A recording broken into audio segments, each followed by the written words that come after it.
welcome everybody to another installment of the CPL weekly broadcast. Today, joining me is Puppy Killer. What's up, guys? So this week we're going to be doing week 7 and looking at the matchups briefly. We have Fazic Pain against Diarrhea Terran, game 1. Evil Eye Protoss against Snowfruit Zerg. Elmaster Series against Hafnium, Game 1 and 2, Zerg vs Protoss. We have Kix versus Fat Reaver, TVP, Game 3, the deciding game of the series. And we also have Dark Matter, Terran, against N Baker, the Zerg. So let's just get right into it. Let's see. While I'm setting this up, you can go ahead and say something about yourself if you like. Introductions. What's up, guys? I'm Puppy Killer. If you've been around in the scene for a while, probably know me by now. Terran player, rage a decent amount. Try to play at high PM, classic stuff. Generic Terran package. Yeah, bitch about Protoss. Yep, Yeah. you got it. He's also patented the 8-fac build off two Yeah, that bases. happened. Yeah. That happened about 7 years ago, and to this day, hasn't slipped away the 8 fact 2 base build, which can work. I've done it once since that 7 year day, and it worked the second time too. So it currently has a 100% win rate. So if you're having issues in TVP, 2 base 8 factories, recommend it. I've Give it a I've shot. I've definitely been doing that build sometimes. Oh, Ever have since you? Have you? since I saw you do that way back when, yeah, because I've recently started playing some Terran, so hmm I've been doing that build periodically because I can't push for shit, so the only way I can win is when I have an overwhelming amount of stuff. So I pretty much just Has go it all in. has it worked, Yeah, it's been working. dude? I believe it. All right, It's a good build, man. definitely. First game is up, CPL, password CPL. Cool. Now this is going to be between Fazic and Diarrhea Terran. Fazic is probably the strongest player in the league at the moment. He hit C plus last season, playing a little bit, somewhere around like 150 games if I remember correctly. He's definitely been very active in practicing.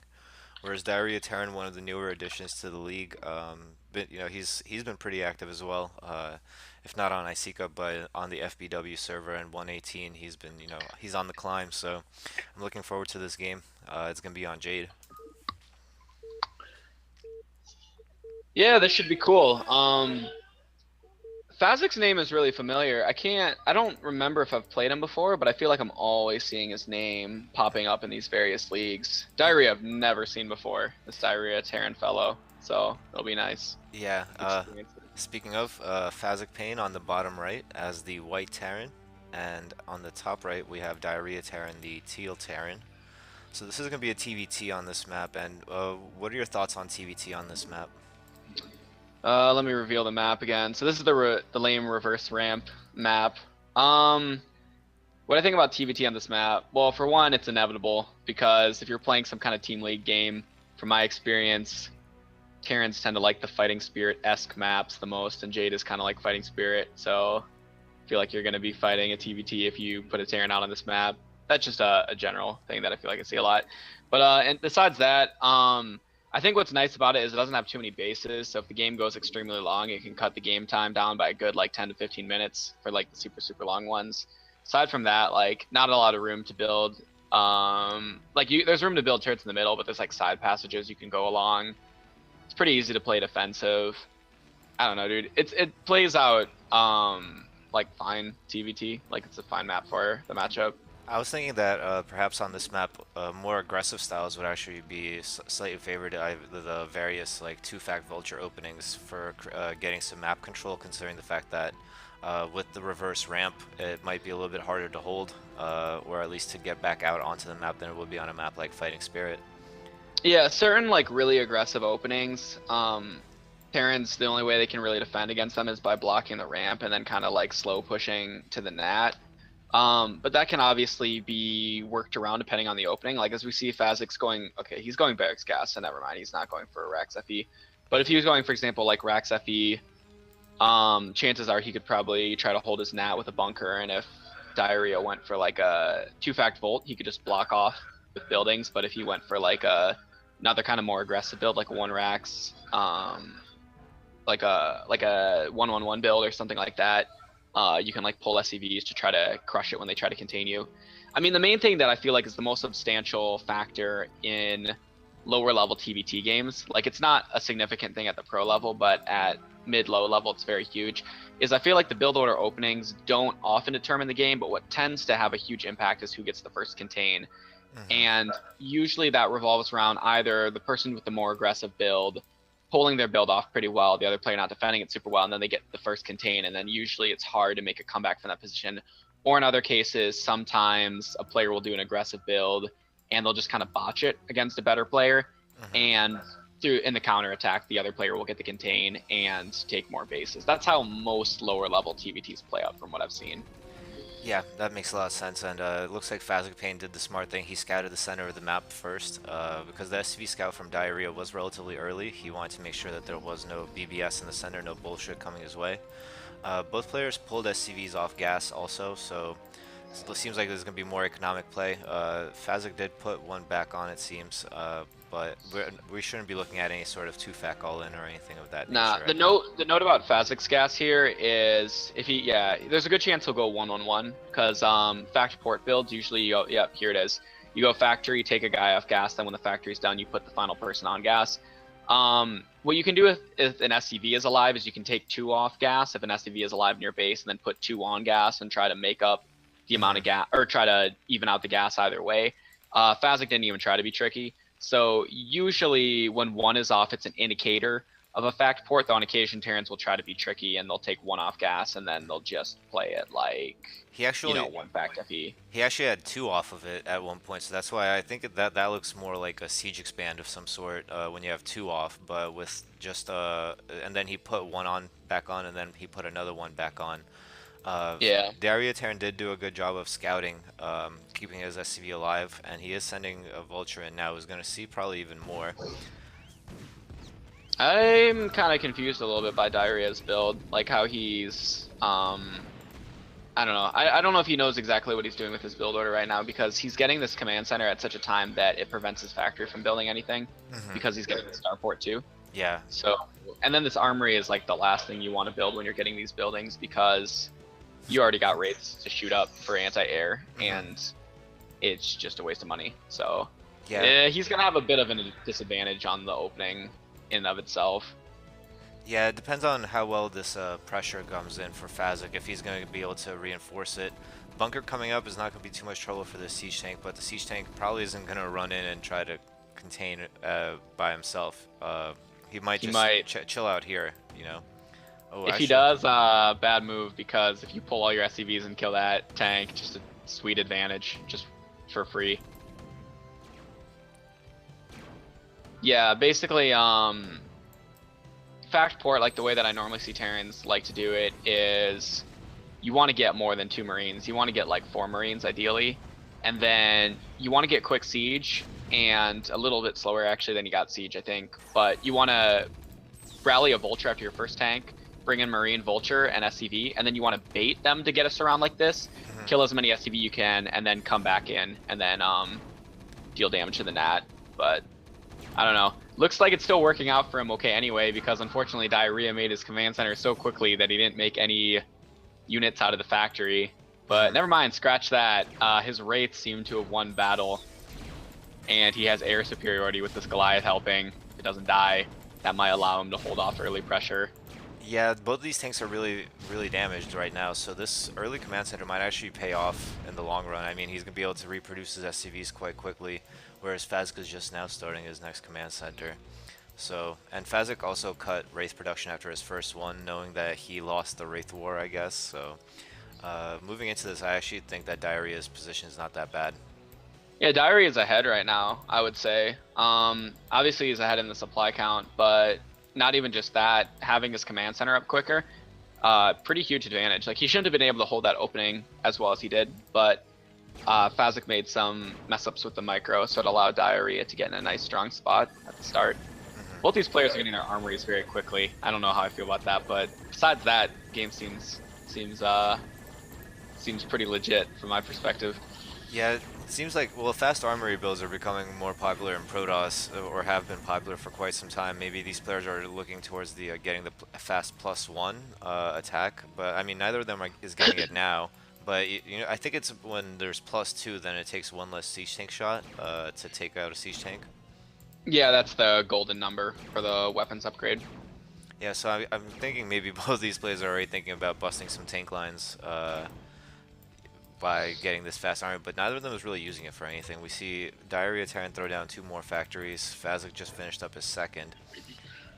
And I don't know, it seems like both players aren't macroing very well. Yeah, like what we should see happen, honestly, is, and this is my prediction, it's like my little TBT prediction is that Diarrhea is, once his factories are done, he's going to try to contain Fazik. And then it's going to be up to Fazik to use drops to mitigate however much damage he takes when he tries to bust out, because it's so hard to micro busting a tank line that you kind of have to be ahead, I feel like, at lower levels in TBT to winning games when you're contained. Yeah, I don't absolutely. know, man. It just, I can't get over these armories. I wish these armories weren't hadn't been built, but I don't know.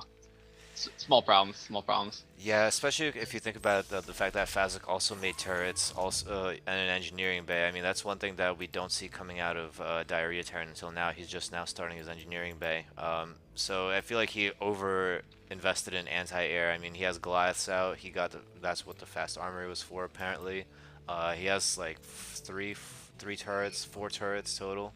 So he's like, you know, very well covered, and Diarrhea Terran had only made 2 wraiths. I mean, he's making another one now, which I'm kind of puzzled about as well. I mean, he saw that there was 4 turrets and Goliaths out.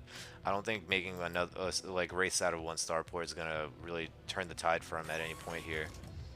The one nice thing that there is an advantage for making the rates out of the starport, if you didn't get the armory, of course, because then you can just make Goliaths anyway. But one of the nice advantages of it is that it is very powerful at shutting down drop play.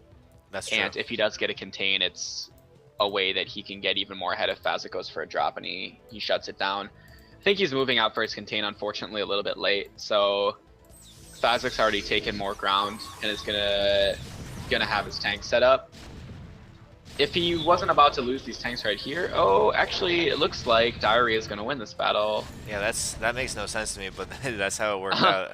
I guess Power of high ground. yeah, Fazik, I Oh, wait. think he was probably spreading out his tanks right at the time when Diarrhea sieged up his tanks, and he sieged up just a little bit earlier. I do like this position of this siege tank over here from Fazik, the one on the top. It's going to prevent any direct rallying from Diarrhea Terran. It looks like Diarrhea Terran's rally actually is going to be going towards a safer area in the high ground with the high ground ramp location. So he's not going to be able to catch many, unfortunately, there.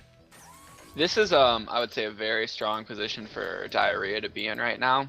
His macro's slipping up a little bit, but if he plays careful and he makes sure to stay on top of it, he can set up a very powerful contain against Fazik that's going to be really, really hard for Fazik to break out of. Yeah, Really, all he has to do is, if he upgrades, he basically just needs to have rates and scan, checking where the dropships are going to come when eventually Fazik tries to drop out. And if he tries to do like a Protoss versus Terran style bust where he drops in the units, he just needs the rates to help snipe the drops. But if he sees them flying off in different directions, he can just pick them off and it gets him even more ahead. Yeah, one thing I like about what Diarrhea Terran did here is he realized that he is not going to be able to have vision of the high ground for much longer with the turret up and the Goliath there, so the Wraith pulled back and so did the siege tanks. That way he can't get surprised by siege tanks sieging up on the high ground and taking out his own tank line. So he took a little step back, still has a good position. It looks like Fazik is going for the bust here. Yeah, might work out all right for him. Actually, the more I watch this, the more it's looking kind of grim. This is what I say when I say the first Terran gets the win, the first contain, because I don't know. I say as long as Diarrhea stays on top of his macro, this is just going to get worse and worse for Fazik. Fazik really should start making dropships, and probably should have started making them actually a few minutes ago. Cause actually he did. He already Yeah. does have a dropship out. He's going for his first drop, and there is a suspicious number of idle SCVs. Makes me Oh wonder my if this was a god. broken replay. No, I don't think so. Yeah, it seems legit. And the drop does go off 2 vultures and 1 tank. It's going to be pretty good at holding down this middle line, but the siege tank does come out in time. Fazek has a good reaction time, picks it up pretty quickly. Is he gonna? Oh, and here comes the Wraith as Yeah. well. So this is actually not gonna do very much damage at all. I mean, the SCVs weren't mining anyway, so the fact that they're not mining now is not gonna change much. It probably would have been nice to unsiege that tank, but looks like there's action going on all around the map, and yeah, Fazek, I mean, Diarrhea Terran actually got up to the point of being at Fazek's third, but he lost that position in that scrap. So Fazek did pick up something in that exchange, even if it wasn't directly due to the drop. I don't think Diarrhea, if he's smart, should even approach Fazek's third. Even if Fazek's third is undefended, that just, unless he has scan to check it, just not even worth it. It's much better to play defensive in this position. He's so far ahead. Yeah, the only thing what I was trying to say is the fact that he was already up there with 2 siege tanks, and he somehow lost that position in the exchange. So, and another thing to be noted is that Diarrhea Terran's command center was practically done when Fazek's just started, and because of the fact that Diarrhea, you know, kind of got busy at some point there, his third and Fazek's third became operational at around the same time. So this game's kind of evening out, I think. Again, the contain from Diarrhea is not very strong at all. It's definitely liable to get busted. Tanks are incredibly spread out all throughout. I think that Fazek actually has enough to bust out right now if he chose to. I think so too. He could potentially do it, especially with the speed vultures and the mines. Diarrhea just needs to really focus hard on his macro and making sure that he's sending units to the contain to prevent his opponent from getting out. I think actually that he's sending all these tanks to where the third is a little bit of a mistake. He only needs like maybe 1 or 2 siege there and a lot of mines, and that can cover the section. He could send the rest of the tanks to the other spot. Yeah, it's definitely, this narrow ramp would be incredibly hard for Fazek to push down through, so putting all these tanks here is definitely an over investment. I think it's mostly due to the rally point. If anything, he did, it looks like, change his rally point a little bit, so now it does come down to this location here. Um, One other thing to note is that because Diarrhea Terran lost his barracks earlier, his factory count has been stuck as 4, so that's probably not helping his macro at all. Meanwhile, Fazek is actually, he's on 4 factories as well, but he's adding the 3rd starport now, so it does seem like he's switching into race, and we do see a bus coming. It's vultures, mines, siege tanks pushing up against these sieged up tanks. Nice mining coverage here, and it looks like it's going to be successful. Yeah, I mean, if we look at all these tanks that were guarding the third route, if they were in another spot, I'm pretty confident that that battle would have gone totally different way. And even if he had lost it, he would have enough units to counterattack and retake his position. So unless he regains that position quickly, this game is going to turn into another one of those long TVTs that never seems to end. So hoping on it quick. Come on, you got to kill Fazek's unit, Diarrhea. Let's see it. Yeah, Diarrhea Terran had a lot of units back at his own natural, or at least on the high ground next to his natural. He had all these vultures there. I mean, if these vultures were protecting the siege tanks and he had appropriately positioned the siege tanks, there was no chance for Fazek to bust out. But I feel like Diarrhea Terran's getting to that point where he's, you know, trying to juggle too many things at once, and he's not keeping up with himself. I think that's a good read. I think he's having a little bit of trouble with the APM requirements of the matchup at the moment.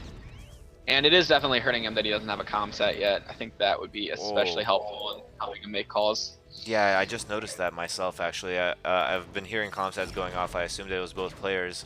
And now he's going to get completely blindsided by these wraiths, which is going to be painful for him. I mean, he would have been in a great position if he had been prepared for these wraiths. So the lack of comm set, definitely a big no-no in this game. You need to have comm set early in TVT. I was blindsided by those wraiths. I didn't even see him coming. I saw him upgrading cloak about 2 minutes ago, and I went, "Huh? There's only 1 starport. Like, he's not making wraiths. No way." And then I looked away, and like now the wraiths are out. So I guess he's decided to add a bunch. This is actually seems to be. I think this is a bit of a gamble by Fazek, but it's working out fine. Problem with going with wraiths like this is wraiths are just really easy to shut down if they're expected, because a few well-positioned turrets like basically counters them, whereas opposed to drops have a lot more potential to get you map control and do a bunch of damage in a situation where you don't have like a big economic lead or you're like behind, contained, etc. But I don't know. The more I watch this, the more I'm starting to think this is going to turn into one of those really long TVTs, and that Fazek's going to end up winning in the end. But we will see. Still remains to be revealed. Yeah, Fazek, you know, he used those wraiths to pretty much cement the fact that his busts progress. You know, like it looked like Diarrhea Terran was about to reclaim that territory, but now Fazek has macroed up nicely during this transition period after the Wraiths. Meanwhile, Diarrhea Terran's still not macroing too well. He's floating a lot of resources, kind of low on gas. He has only one SCV on his third gas, and looks like only two on his natural, so that's definitely hurting his production out of these factories right now. Yeah, it's an unfortunate situation for him for sure. It looks like Fazek's gonna end up shutting down Diarrhea's new expansion if he sends a few vultures off that way, but looks like he got a little distracted by the army, and unfortunately, ooh, he almost saw that SCV transfer but barely missed it. Those are totally unprotected SCVs, so if this battle distracts him enough or he loses it, he's not gonna really get a chance to capitalize on it like he would be able to otherwise. This army from Diarrhea actually looks pretty scary right now. If Fazek does get up, yeah, he doesn't even, I think, look like he needs to come up this ramp to defend it though. The siege tank count is way too low from Diarrhea, so even though he's taking care of mostly of the wraiths, the siege tanks are now going to be the problem for him. I think something I'd like to see right now from Diarrhea especially is a lot more mines being laid. And I don't just mean aggressively, but just around the map to make it much more of a pain for Fazek to reinforce and to send his units out. As well as to give him awareness of when vultures are moving around to backstab his expansions. I feel like just doing that alone would definitely put him in a much stronger spot. Yeah, and Fazek now is probably kind of feeling a little pressured here at the bottom left. He wants to get this whole entire bottom side of the map to himself. Very clean divide on this map. There's no, middle bases. There's no side bases like there is on Andromeda or Circuit Breaker or something of that nature. So he is trying to make sure that he gets his half the map at least. And it looks like Diarrhea is going to redirect his forces to the other high ground now. Maybe going to go for another contain here. I feel like it might be already too late. Hopefully. It probably is too late, but he should probably still contain anyway. I think he needs to send his tanks to contain and his vultures to lay mines around the map, honestly, and try to get map control. I mean, if he can contain that high ground again and sort of lay mines in that pathway, not on the high ground that Fazek has to take to reinforce bases, it can make it pretty easy for him to harass anything on the left side of the map. Yeah, another With thing, his extra vultures. he could also probably siege up on the ramp to the high ground in the other set of mains, the bottom left set of mains. If he gets up on top of that ramp, he could definitely shut down all the bases to the left of it and keep Fazek contained. Because it would be hard for Fazek to push up that, even if he does have this base on the bottom left here. So That's a real good point. Yep, I agree with that. That is like a he might lot be more doing- land to control, but yeah. Looks like he might be doing that actually. So if he does siege up right here, I think that would be a great move for him. He might just attack. Yeah. Yeah, I don't agree with that. I don't think that's necessary at all. Have you played TVT, dude? It doesn't end. You gotta attack. Someone's gotta do it. Another Wraith fleet comes out. Do we have scan on command? Yes, we do, but the Goliaths are going down, and another trade that goes in, I would say, in Fazek's favor here.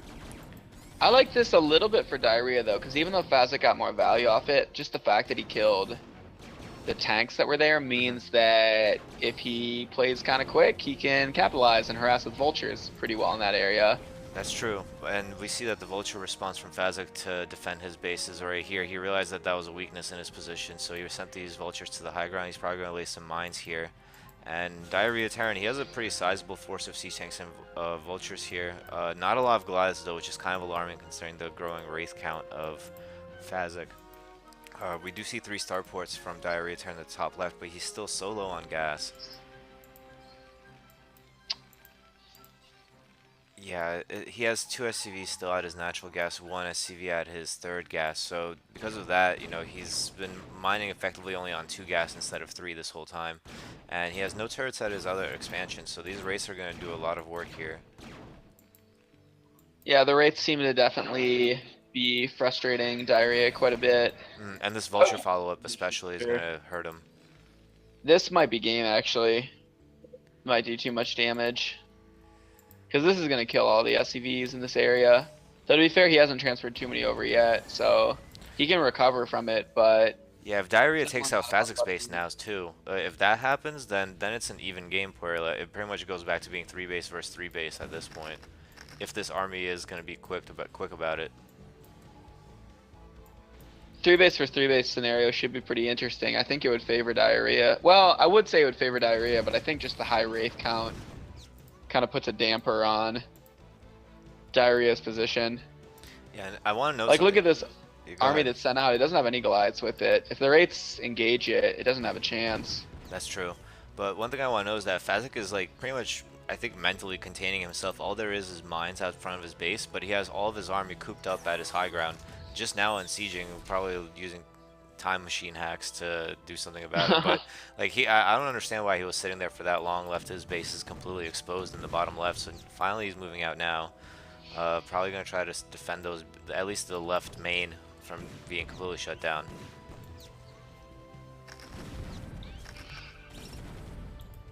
I think the macro at the top tells me the full story of this game right now. I feel like if Diarrhea could spend this money a lot more quickly and more efficiently, considering how good his position was and how long he lasted, he would be in a commanding lead of this game and wouldn't be even remotely close. Yeah, But unfortunately, his macro slipped way too much while he was trying to contain his opponent, and unfortunately, just getting grimmer and grimmer for him as this progresses. yeah, we have to look back at the gas though for sure. It's because I mean he's only mining off of 3 gas, right? 2 gas right now technically. I mean he has the other 2 gases up, but his command center at the top left not even landed right now. His other command center not even mining gas, so he's not. It's I understand why his macro looks so bad. Is because he's just gas starved himself pretty much throughout this game. Yeah, I see what you're talking about. This very, very low amount of mining going on from these geysers or these refineries.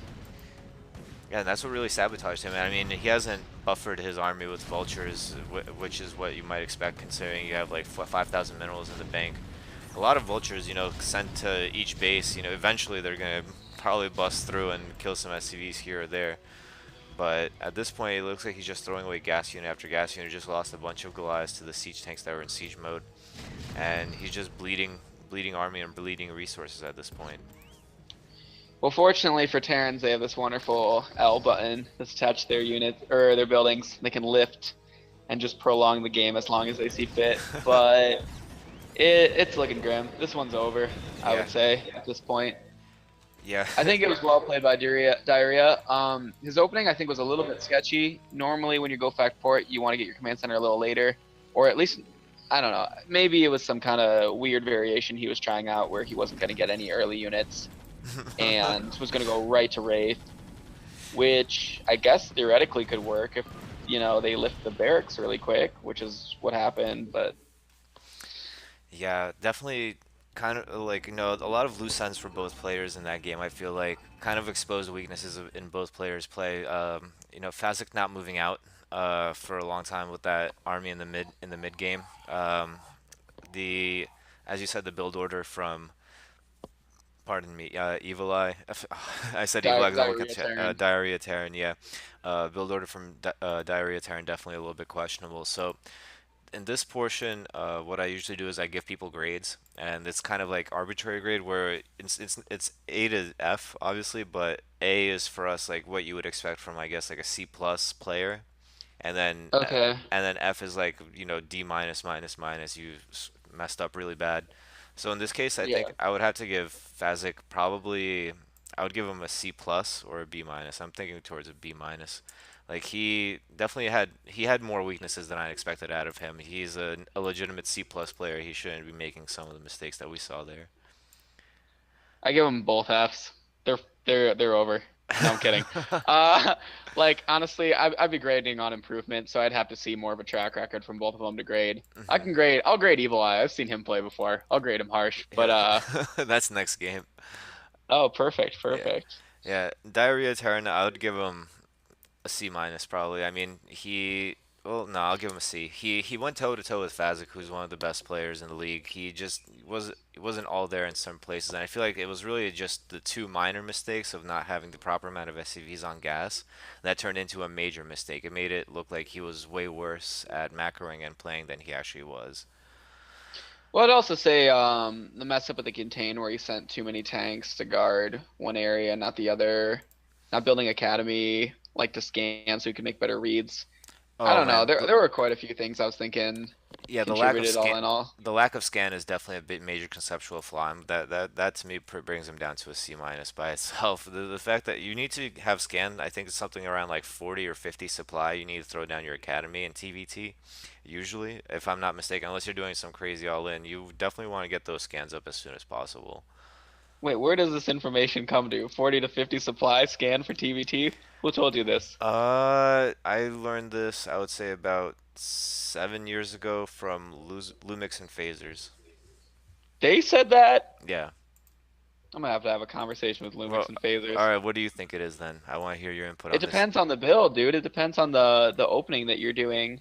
Well, But yeah, I said usually you unless want you're to not get going all in. So, so if you're playing like a standard opening, and obviously it's gonna vary if you like one X FE or if you fact FE, you just want to get it slightly after you get your anti-air, unless you know you can get away with not getting it for longer. I don't know, you can like totally play out not having it if you like contain your opponent because you're not going to need it to stop mines, and you can just build eBay and have turrets help prevent um like Wraith at your contain yeah, and at your true. nat and shit. So I don't know, But in but theory, I mean, in theory, that's kind of what Diarrhea Terran did. He contained, and then he didn't get scanned, and then he got blindsided by the Wraiths, which completely fucked up his day. I mean, he did have, he could have made turrets, I think, on his contain, but I'm not sure how much of that area is exactly buildable. I saw him have an SCV there starting a turret, but it got hit by a siege tank, because yeah, SCVs are he retarded, they'd definitely run needs around, a so. point. Yeah, because his opponent's only option when you're contained is either he goes for some crazy two base eight fact bust. No, I'm kidding, but some crazy all in factory bust. A lot of drop harass or rates. And personally, I think rates is like kind of the worst option, but he didn't have it ready at all, so or any detection or expectation of it at all, so it hurt him really badly. Alright, well, next game is up. It's CPL Password CPL, and we're going to be seeing Evil Eye versus Snowfruit again on Jade. And I remember you earlier said that, you're prone to see a lot of Terrans on four-player standardish maps. The way that this league works is that the first map in the best of three is the same for all players. So all the first games are going to be on Jade, and then after that it's loser pick. So Oh, I see. That's yeah, interesting. so we're gonna see a lot of Jade games today, but I kind of like that. We try to familiarize our players with the maps that are more or less popular or more or less common, and definitely different map styles as well. We got two-player, three-player, reverse ramp, regular ramp, so on and so forth. But anyway, let's just get right into the game. It's gonna be PvZ, Evil Eye versus Snowfruit, and in the top left we have the blue Protoss, Evil Eye. And in the bottom left, the one and only purple Zerg Snowfruit. Yeah, so Okay, go ahead. that name is familiar, Snowfruit. Where do I know him from? I'm trying to Shield think. I feel like I Battery. see that name popping up. Oh, okay, he's always on Shield Yeah, Battery. That he's a makes very active sense. shield battery player. He's been playing for about a year now on shield battery, and he started off. He was, not very good. He's definitely been making a lot of progress recently. He's played some of the more entertaining games that we've seen in this league. He played like some crazy, like Queen getting EMP'd, ZVT, stealing command centers and stuff. So he's definitely come a long way. I'm going to be curious to see how this matchup goes. And Evil Eye, of course, is the league's favorite lowest APM player. The 100 APM goes to Evil Eye. So you say Snowfruit's only been playing for one full year?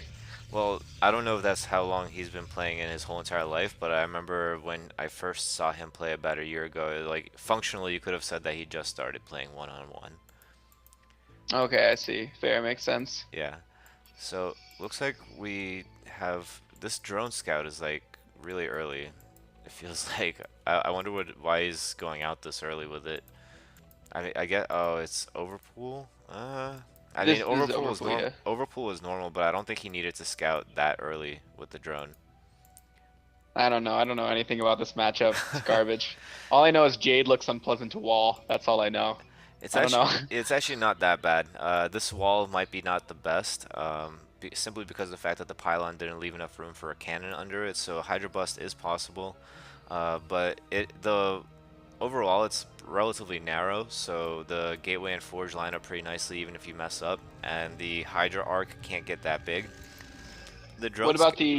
about with lings like running by the sides of the buildings and the little cracks in the Uh, cliffs? Like, yeah, if I know, I can't, I don't know on this map for like for 100%, but I'm pretty sure the forge is supposed to go against the left wall most of the time, and the gateway's supposed to go against the right wall. So I'm pretty sure Evil Eye messed up there.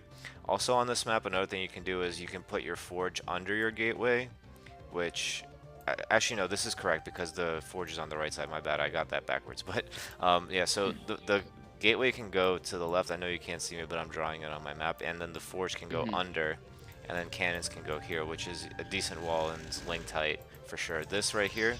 Um, so I think Evil Eye did see the amount of links that were being made by Snowfruit, and he reacted appropriately, going for one cannon into Nexus here. Pretty safe, pretty standard, not overcommitting.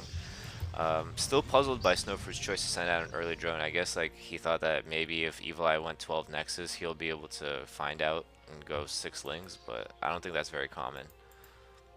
Seemed to work out fine. He only made two lings initially to fight the probe that was Yeah. blocking his hat, but then he made more lings anyway. So Yeah, I'm not sure if that was a good decision, to be honest with you. I mean, even if there's only one cannon, if this probe scouts that there's more lings, he'll be able to wall it off, fairly quickly with this probe that's coming back.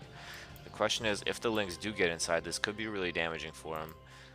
The probe, yeah, the probe throws out another cannon actually, so it's not going to help him in this particular moment. But ooh, I think Snowfruit, if he had just run in there right now, he could have definitely taken out that cannon and done a lot of damage to Evil Eye here.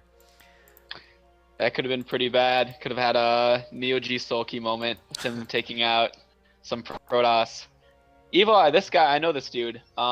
This guy took out my number one practice partner, Lumiere, Lumiere. yeah, Yeah, who is like pretty easily a B minus Zerg at this point, who plays a ton all day on Fish. I play with really, him a lot. He's quite good. ZVP is his best matchup as well. So really. we were making fun of him for a long time for that loss, Yeah, but I mean, I heard everyone was, well, at least I say everyone, but I think it was mostly just him saying that he was really rusty for that game and that he was out of practice. So hearing that he plays a lot on Fish is, it's news to me. But yeah, that game was crazy. It was, I think Lumiere kind of threw it a few times in a couple of the engages there. But credit does still go to Evil Eye. I mean, I think he's a C minus or C high with 100 APM. So Lumiere should have definitely been favored in that matchup. yeah, I would say so. All right, so answer me this. Evil Eye, why is he not?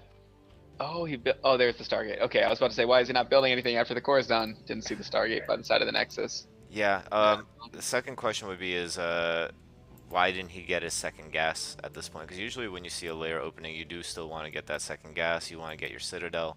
So no second gas here is a little bit not standard for him. It's not like he makes a lot of Sair anyway. He's having low APM, he doesn't have the best control.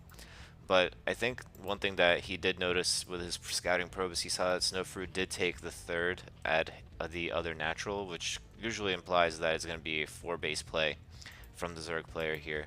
So two Zealots actually run past the Lings. There's no defenses here for Snowfruit, and Snowfruit does not seem to be intent on making the 4th and 5th hatcheries at the moment. Actually, yeah, he's going for I don't even know what this is. It's Lair, Hydroden. That's kind of late. See, Now he's adding the hatcheries. I feel like the hatcheries are late, and the Hydroden is a little bit late also.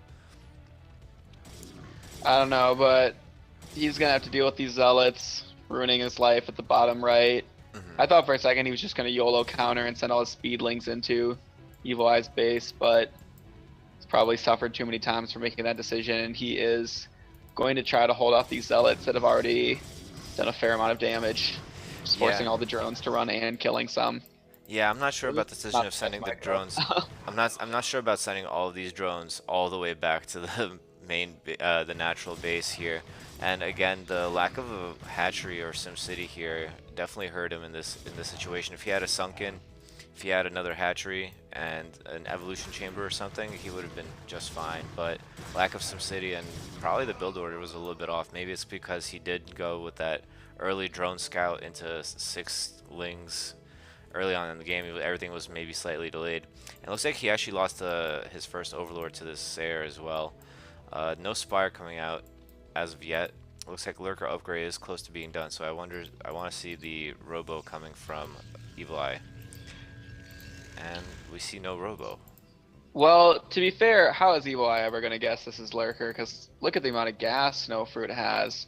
He's had 2 on gas in his main for I'm not sure how long, but probably quite a while, and he just took his nat gas.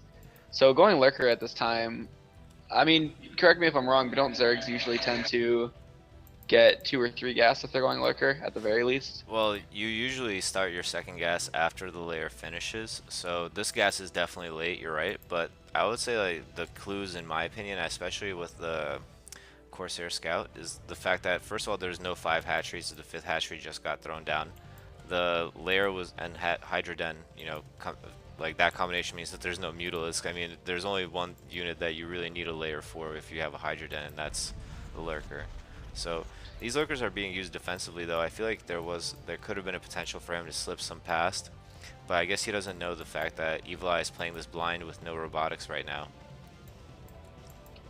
Yeah, I think this army is going to end this game, though, all things considered.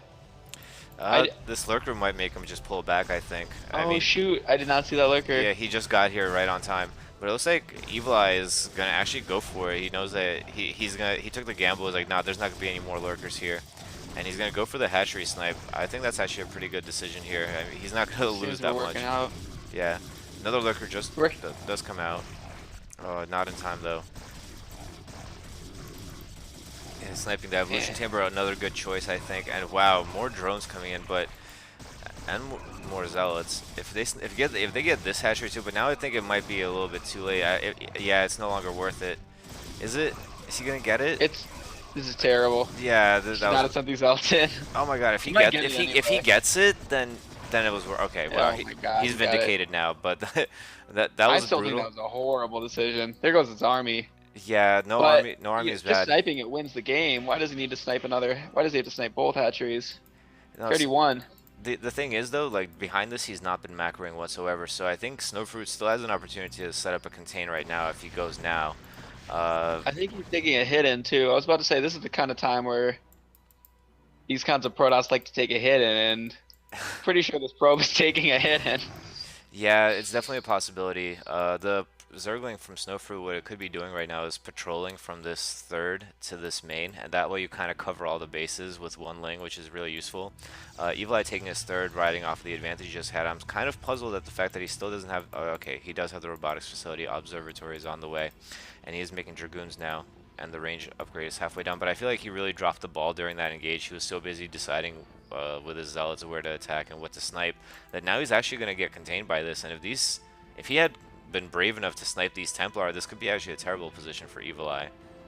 Did he get Psystorm? Yeah, Sure. I'm pretty sure he did. Okay. Yep, Okay, yeah, guaranteed. he did. 'Cause he stormed. Yeah. Uh, DT Link there. suck before they have Adrenal. God dang. Yeah. He needs Hive. Go Adrenal. Woo! No, kidding. Um, yeah, this game it's getting to that wonky phase. I think yeah, he's gonna be able to deny this third, but then Evil Eye is gonna take a hit in, and then it's gonna somewhat come down to whether Snowfruit scouts the hit in, or maybe this Observer and this army is just gonna crush him anyway, and he's not gonna have enough units to defend. I guess. Yeah, this Seems to be a observer very was real incredibly possibility, late, too. but the lurkers were also incredibly late. The lurker contain aspect of it, at least, and this the fact that he lost his third base is, you know, a huge blow, losing 2 hatcheries that he also got late. You know, everything about the Zerg's play so far has just been late, late, late. So he's just been struggling this whole time, I feel like, and I think it has to do with the build order earlier on in the game. It just didn't make a lot of sense getting early lurkers but not being able to defend. No Sim City. Shows maybe like a little bit of a lack of practice on this map at the very least. I would say so. I mean, I look, think this would be a good time for, now that the space is up and seems pretty decently established, once these cannons finish, for Evil Eye to just take map control and start winning the game by killing bottom right. yeah, I would like to see him make a couple more probes and throw down like maybe 5 more gateways, and then that will really be the clincher for him.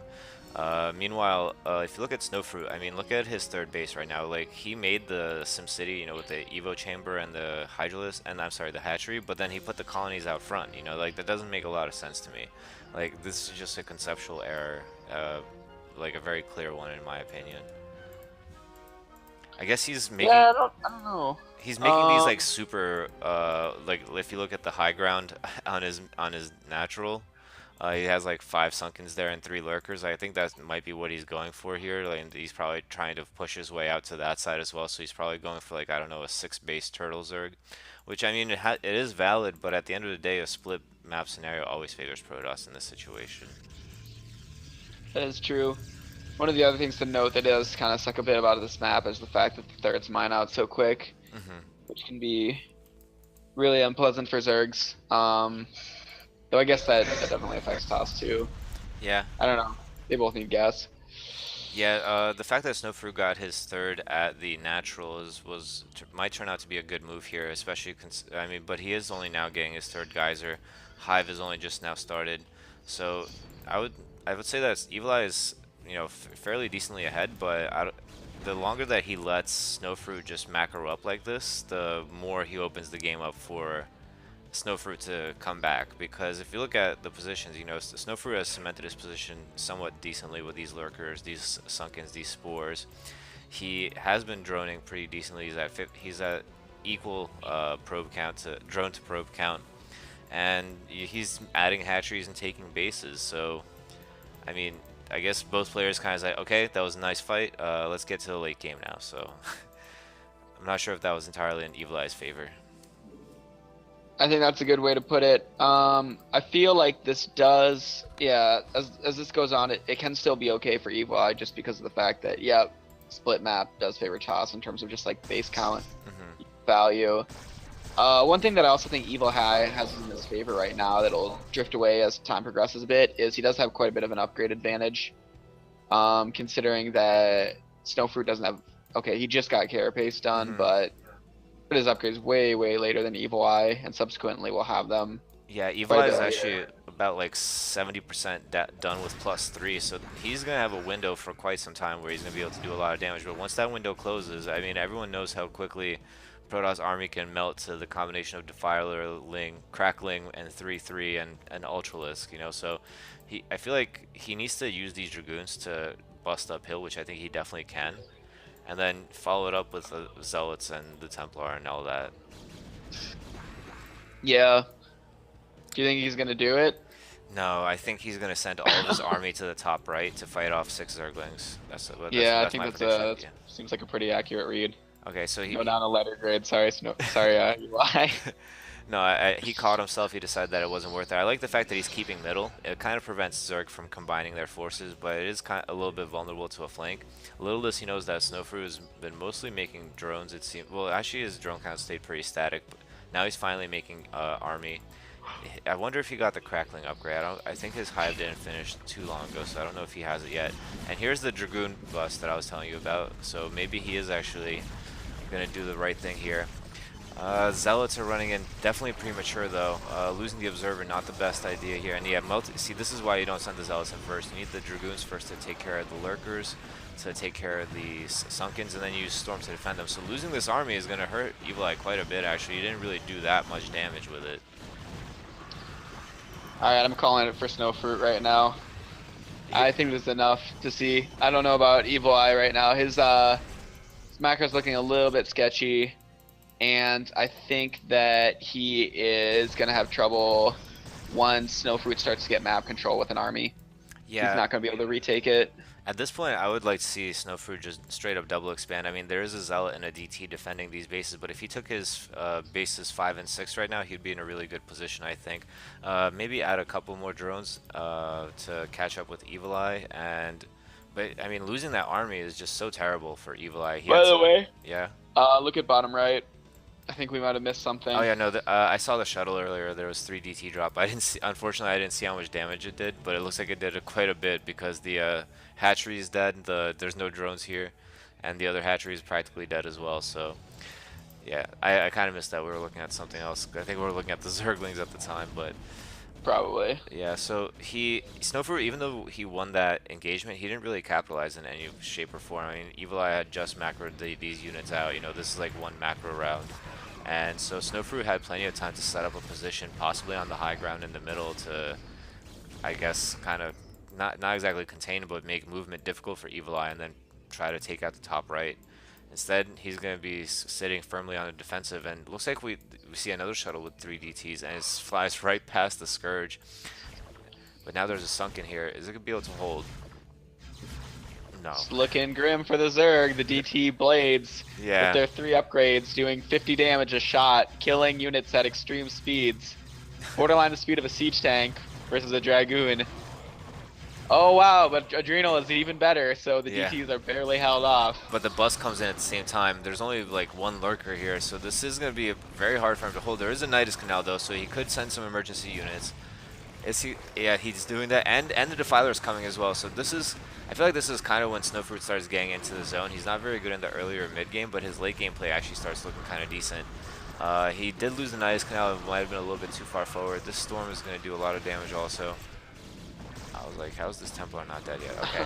So these Dragoons, I definitely still feel like if Evil Eye is engaging, not in the best way. He's going Zealot first, losing all the Zealots, and then the Dragoons are doing exactly what the Dragoons would have done without losing all the Zealots, which is taking down units at range. And so I feel like definitely some engagement tips for Evil Eye in this game that he could definitely be benefiting from. I think another problem with it is I was looking back at his gateways this whole time just before the sick plague got off, and he wasn't making zealots for almost the entire battle. He just started making them as an afterthought when the battle was almost over. And this is like one of the main key reasons that he's floating such huge amounts of money. One of the reasons it's going to be hard for him to win in the late game against Snowfruit is if he just keeps missing rounds, he's not going to have nearly the size of an army he should when he needs it. Yeah, I mean, to be fair, he did manage to pump out at least 2 rounds during that situation, but it's when you spend your whole entire army to take out a Zerg base, and he didn't even really take it out. What did he take out? He took out a hatchery, a Nidus Macro Canal, hat. and yeah, and some sunken spores and some units, which is a trade that Zerg should always be happy with. And now that Defiler is out with Swarm and Plague out, it's the clock is ticking for Evil Eye, I think. He has to I start agree. winning. The upgrades are getting better for Snowfruit. The unit control, he's doing pretty well with it. He's getting map control. He's having huge armies. He's got a ton of macro hatcheries at bottom right. Yeah. Things are looking really nice. This could be a deadly storm though if he casts it now. Yeah, those are good storms. No dodging whatsoever from Snowfruit. I think he just kind of resigned himself that he's gonna lose those Hydras and Lings. But I wish he didn't stop right where he stopped. I mean, instead of losing those Hydras and Lings in that way, he could have at least denied this 5th base from Evil Eye. And speaking of bases, if you look at Evil Eye's economy, I mean, he mined out his main and his natural already. So he's just now coming back to a 3-base economy. Yeah. That being said, like Evil Eye does still have half the map and the potential to stabilize in his position if he builds enough cannons, builds enough pylons, One builds thing, reavers. one thing that's going his way is the fact that he has 70 probes against Evil Eye's. Well, up until recently, he only had about 40-something drones. So Evil Eye, despite the fact that he's winning some of these battles in the defensive position, he's not able to capitalize on it because he's just kind of broke. I mean, losing hatcheries throughout the game also has been setting him back, and the harass from Evil Eye has also been keeping him alive. So definitely some good things to say about how Evil Eye's been handling it, and some things for Snowfruit to work on in this case. Another drop coming in at the bottom right. This one flew actually right past the Scourge, so I think Snowfruit kind of accidentally messed up and put him on hold.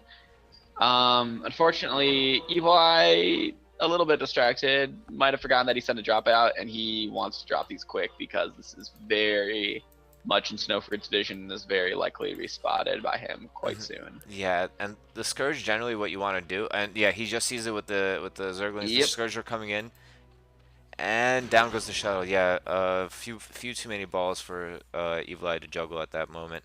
And in general, what you want to do with those Scourges, you want them to patrol back and forth. That way they automatically attack anything that comes into their line of sight.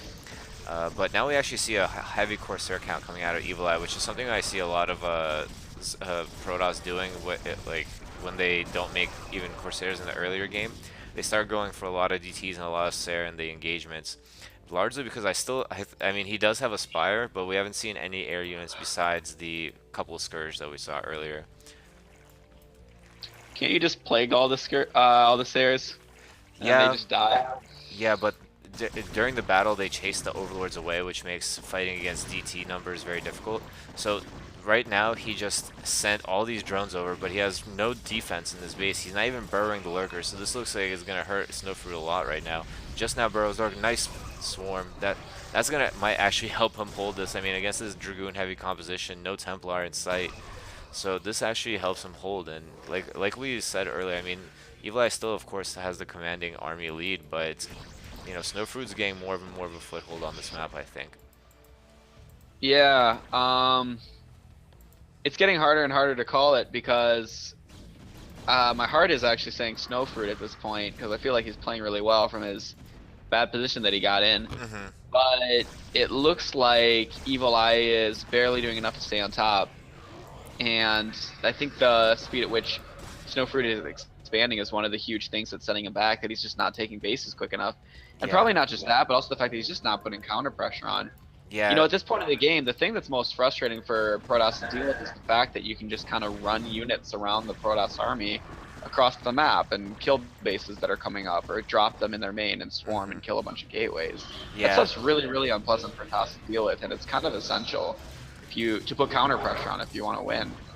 yeah. Also, another thing to know is that Snowfruit kind of gave up this base for free, and he almost gave up the base at the natural for practically for free. I mean, he just doesn't have enough static defenses and doesn't react quick enough to the pressure when it comes. I mean, he did do the plague, but he didn't burrow the lurkers. He didn't cast the swarm.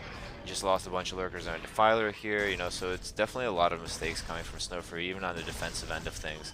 And as I said this, I mean, Evil Eye just maxed out. But unfortunately, he's now at that point where this happens, where there's swarm over lurkers, and your army that is currently Dragoon heavy is not going to do anything for you.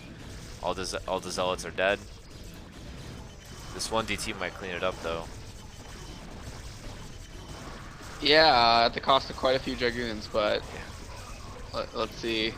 Zealot reinforcements arrive, and I mean, Snowfruit has been so broke for so long in this game. I mean, it's just because of the constant losses, because again of the kind of improper defense that he's been doing, and a lack of SimCity, not very good management on the defensive position of it, and that's Nice GG. to GG. Yeah, so Evil Eye, I don't think that that was as convincing as it could have been based on how we saw the early game play out. I feel like he missed a lot of opportunities, threw away a lot of armies, and didn't macro well behind it. Yeah. I don't know. My final thoughts on the game in terms of grades is I'm gonna be a hippie teacher, not give grades, give evaluations, something different. I would say that Snowfruit, I don't know what to give you. Just turn to become a Terran. And then Evil Eye, your grade is you need to press Z more. Like you need to go back to the gateway and go Z Z Z D D D, like, and practice that and get really good at that. So that'll like probably up your win percentage by a notable margin. Yeah, I mean, given what we saw in that game, I would have to give Evil Eye a C. He even despite the bad macro that's to be expected out of his 100 APM, um, he was still, you know, staying on top of his upgrades, still doing harass, which kept him alive in the game. Engages weren't that great, but he knew that he had to be doing something, so he was doing something. And for Snowfruit, I would honestly just what was it we mentioned earlier that would lower the grade, or was that for Evil Eye? Lower the grade? Shoot. In this matchup, what was it? Not ending it? I don't know. Like not killing them, not expanding. Let me Yeah, think. yeah. So yeah, lack of expansions definitely. The early build order definitely seemed a little bit sloppy and suspect as well. Um, what else was there? The fact that his drone count was kind of low for a while there. On top of the fact that he hasn't been expanding very well. So and no, Cadenza. These grades are. This is the Jealous Cup ratings. These are not the IC Cup ratings. Which makes it really confusing that we're trying to change the A to D scale Yeah. to make it fit a C to D scale, like a Yeah. C plus to D scale with like Exactly. pluses and minuses. All I right. don't know. What's it? What else could we do? We could do the European system and give them numbers. Like five is an A, pretty much. I hate Europeans. I don't know, dude. Do we have to? They're so weird. I'm sorry, Europeans. What do they do in Korea? This is a Korean game, basically. They do numbers also. It's either A or you're dead. That's what it is. All right. Well, so let's just wrap it up for Snowfruit. What else I think he could have done? Definitely work on the SimCity and the placement of the buildings in general. I mean, putting the colonies out front was not the best choice. Holding the high ground using the sunkens, I don't think that was absolutely necessary. Instead of spending your drones and money on doing stuff like that, I feel like just having the lurkers in sufficient numbers with Hydralisks, Scourge, and Overlords there, that would be more than enough. So let's move on to the next series. It's going to be Elmaster versus Hafnium, and Elmaster begs me to inform you that he got gravely injured that week. He fell off his bicycle and he hurt his shoulder and his arm. So that's the early game excuse build order No going into this. mercy. No mercy. No mercy for Elmaster. He's been around a long time. I know this guy. No mercy. Yeah, well now he off races a Zerg, so maybe a little Is it bit. even off race anymore? He's been playing Zerg for like 3 years. True, I forgot about that. Elmaster, you were at Zerg at this point. Well, no, I mean, yeah, he's signed up as a main Zerg, so can't really say shit. Yeah, so let's go into game one, and in the top left we have the purple Protoss SGS Elmaster. You mean in the top? Oh yeah, he is the purple Protoss. Playing a Zerg, Purple. Elmaster. The bottom right, we have Hard Top right. Fail. God dang, this is difficult. All right, this guy's name's jinxed it. See, look at this dude. All he does is make excuses. He's making excuses now. He made excuses just a second ago. He's making excuses in the game right now. Okay, whatever. On the top right, we have the brown Protoss hard fail or hard tail. Is that tail or fail? It's tail. Hard tail? Yeah, What hard is a tail. hard tail? It has something to do with bicycles, according to Elmaster. Well, these guys are probably great friends then. But Well, apparently, I mean, I don't think they've talked or played much before. I mean, Elmaster was surprised by how good Hardtail is, and that's something that I was going to bring up. Is that Hardtail is one of the top performers in the league himself, so Elmaster definitely has an uphill climb ahead of him here. yeah, I mean, fortunately for Elmaster, he is a toss main, and I feel like whenever you're learning a new race, the verse your main matchup is always a little bit of a boost, which Hmm. is kind of nice. But once again, I mean, my friend Lumire says, like, assures me this map is BS in terms of Protoss for Zerg, like very Protoss favored.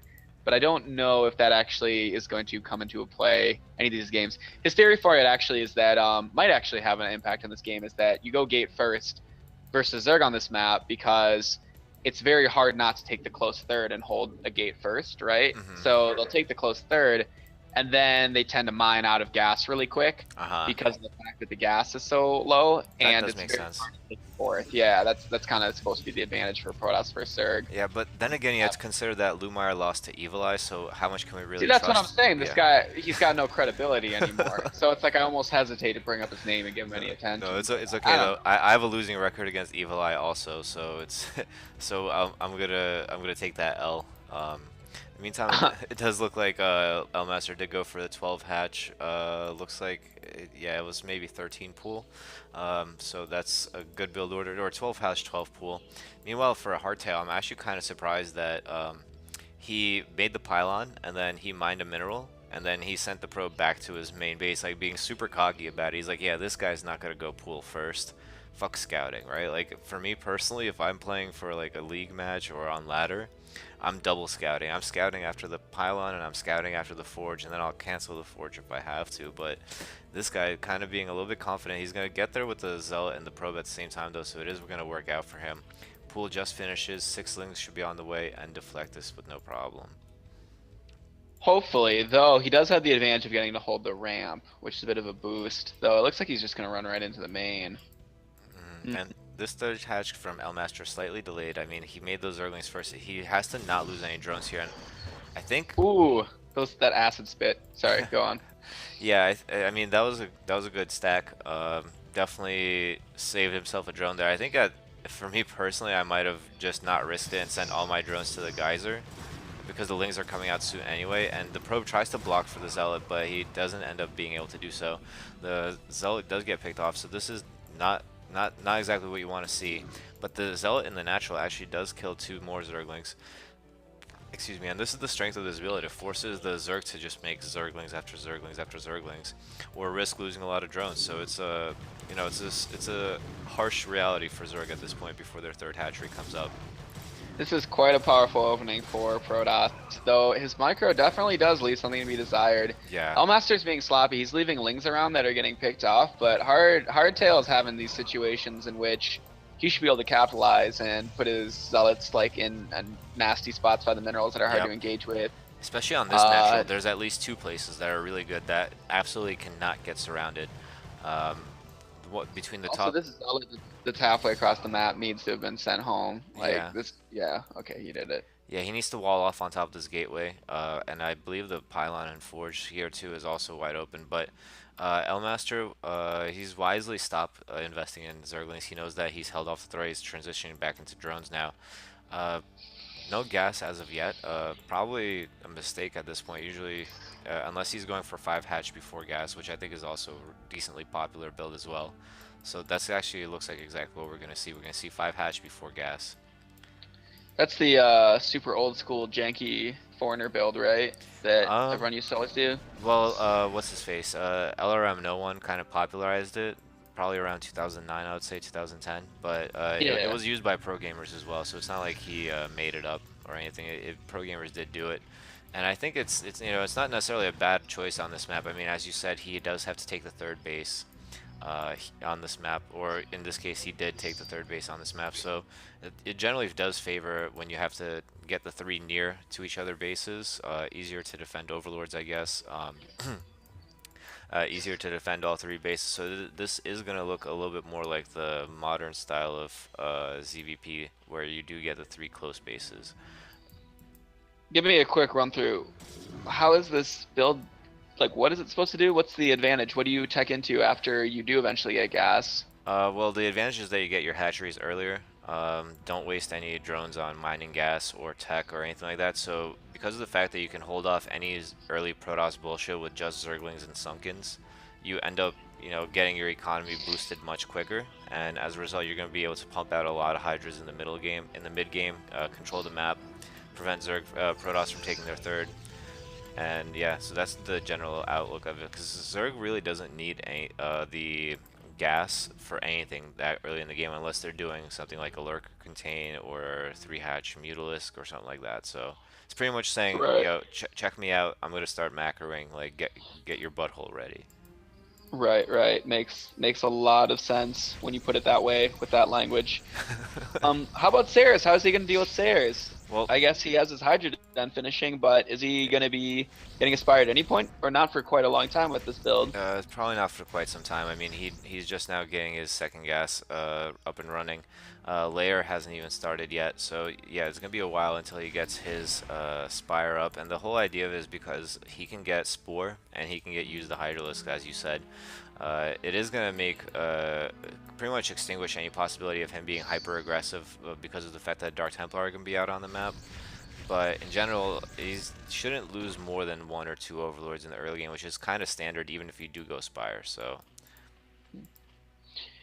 So does that mean that Hardtail can expand quicker just because of the fact that he can use DTs to get away with it? I mean, in theory, he might be able to, but the Hydralisk Maybe. mass is going to be so great that usually Protoss either worry about securing their 3rd or they're going to try to wrest back control of the middle by adding a bunch of gateways. And I think that that is the safer option. Taking the 3rd base might be kind of risky just because of the sheer amount of Hydralisks. You know, 1 or 2 DTs aren't going to stop a wave of a massive wave of Hydralisks on their own. It's going to be a deterrent, but it's not going to be a winning maneuver. Makes sense. And these Sayers are constantly trying to fight with these Overlords and running into the Hydralisk here. Now we do see Lair on the way.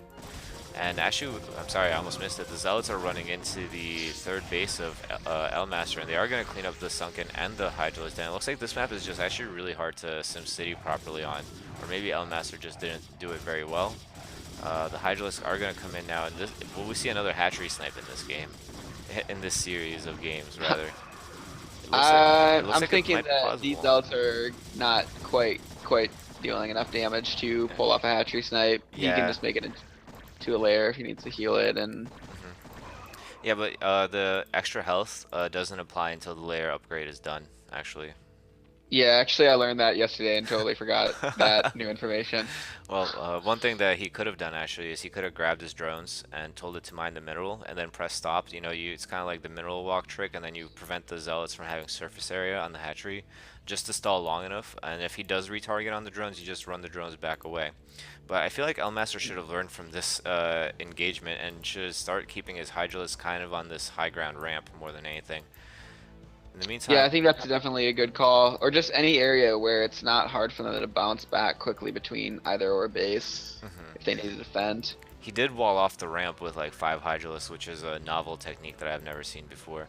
And the Templar and the Zealots being at the top left, I mean, yeah, now he's sending the probe out there to make that nexus, so he's going to be going for the third base. He did get 5 gateways also, so I feel like he tried to go middle of the road here. He tried to have enough gateways to make a decent army and try to go for a relatively early third. But in theory, like I don't think that the middle of the road option is almost ever the best in Brood War. You have to commit to one thing and do it well. You can't kind of be like, I want a lot of units and I want a Nexus and I want High Templar and I want Corsair. You know, you can't have it all the ways. You can't half-ass it. Let's hear Terran. They can get one of each unit and dematrix one of them with the other unit. Call it a build. Well, actually, Terran is exactly what I was thinking about. I mean, it might apply to Protoss less so than Terran, or at least in my experience. But like for Terran, there's some Terran players that like they make 4 factories and a command center, so they're not Oh gonna. yeah, don't do that. Yeah, they're not gonna push, and then their third command center is late, so like you kind of just like shot yourself in the foot.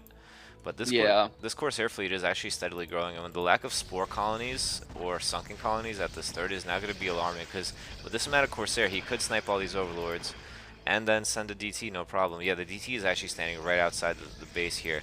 Lack of spore colony going to hurt him a lot here, and I really don't understand why he decided not to go for spore colony here. I mean that's a brain decision, not a hand mistake, Elmaster. So you don't get any excuse for that. Meanwhile, Yeah, though, considering all the minerals he should have off of his opening, it seems like it wouldn't be too costly for him to get it. yeah, and it looks like he actually tried to backstab with these Hydralisks at the same time, but I don't think he's going to be successful. He does take out the cannon. The Nexus is barely damaged at all, and the Zealots do clean it up, because the DT is all he really needed to do the damage necessary in this third base. He hides the DT in the back, which is a good move. I really like that out of him, and he's continuing to pick off Overlords at the same time, so his advantage is, steadily climbing as Elmaster seems to be sending these armies like piecemeal. He sent like 6 Hydralisks to the front, 3 to the back. And that's exactly how Zerg lose traction in the game, was when they throw away small groups of armies instead of massing up big bulk first. Yeah, this is kind of looking like a pretty good spot for the Protoss right now, just Hmm. considering how much damage he's done with all of his aggression, and that Elmaster is falling behind with each one of these engagements where he tries to put counter pressure on Yeah, and at this the point, hardtail. Elmaster has spent so much money on Overlords as well, and he still does not have a single spore colony anywhere on the map too. So that's very alarming in itself. Is the fact that the Sarah count, I mean, it has decreased significantly. It's only down to 3 now, but those stairs are pretty much uncontested in the air. And Elmaster's just going to start pumping mass Hydralisks now, but it should be noted he's only on like 27 drones. It always baffles me how many Hydralisks Zerg can make with like, such small drone counts, but I don't think it's going to be enough against an economy like this from Hardtail. Yeah, he does have a lot of Hydras, but getting up the high ground is not going to be easy for him. Kind of surprised the small numbers of High Templar coming from Hardtail, considering he doesn't even have to worry about Muta snipes or anything like Well, that. he has 3 High Templar in his main base, but he's gotten blocked. His gateway was blocking his Dragoons from coming out, and behind the Dragoons there's also 3 High Templar as well, so his army is about to get a lot scarier at the moment. I feel like Elmaster probably thinks like, whoa, this guy has no army, but now he's gonna see what's been holding him back. Yes, the truth is finally unveiled. Hardtail kills his army, but not decisively enough to intimidate Elmaster into leaving. I think Hardtail needs to get aggressive. Start killing. Yeah, Oh, never mind. He yeah. did scare Elmaster enough into leaving. Yeah, yeah. Alright, Elmaster like a coward GG's and gets an F. Sorry, Elmaster. I mean, that was pretty brutal beatdown in my opinion. I mean, Definitely the major points to look at were the lack of the Sim City, lack of defensive structures like Spore Colony and Sunken Colony in key areas. Other than that, I feel like he reacted well to the Zealot first opening, something that Hafnium, aka Hardtail, didn't do very well on with the Zealot micro. So overall in that game, I would have to give Elmaster a C minus. I'm expelling Master from the school of Zerg. He has to go back to being a Protoss. It's my personal opinion. I know that as a Protoss player, you get more hate than the other races, but if you were chosen by Protoss, you have to walk that road. I'm sorry. As for Hardtail, he kind of scares me. I want to play him, see if he's one of those players that's in the league but could be a coach. But seemed Mm. like some pretty legit play from him, so I think he does pretty well on the grading scale. No, I think what it is he actually improved a lot over the course of this league. Um, I mean, he was always one of the stronger players, but he definitely got a lot better over time. And as far as his grade, I was thinking about grading him higher, but I'm gonna give him a C plus, largely because of the fact that, uh, conceptually speaking, his build didn't make a lot of sense to me.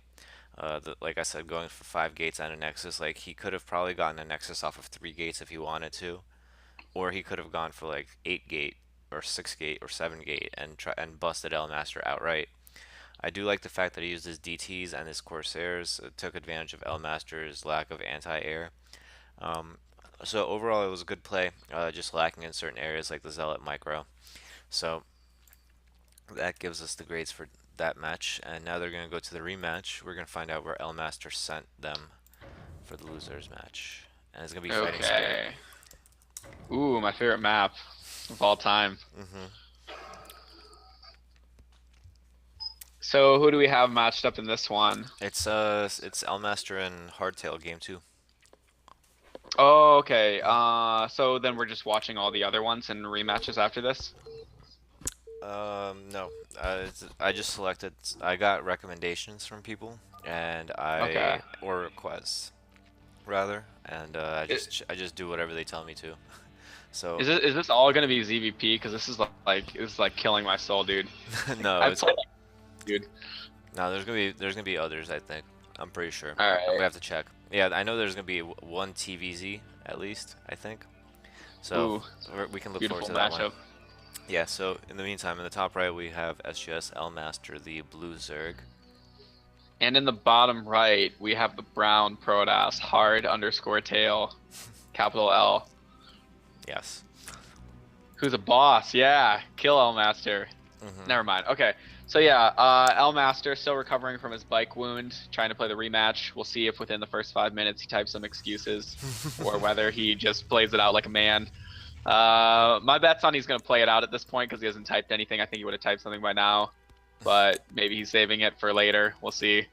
Well, No disrespect. he did use the Chatcraft opening and the into the pause build last game, and it didn't seem to yield him much success. So he's probably gonna go for the stay quiet and think about what mistakes I made build. Well, I Uh, think the that's a good build, by the way, but it yeah. doesn't usually work because if you have to think about the mistakes, it's already over. But I think the chatcraft and a pause, his main weakness there is when you do chatcraft and a pause, you need to cheese.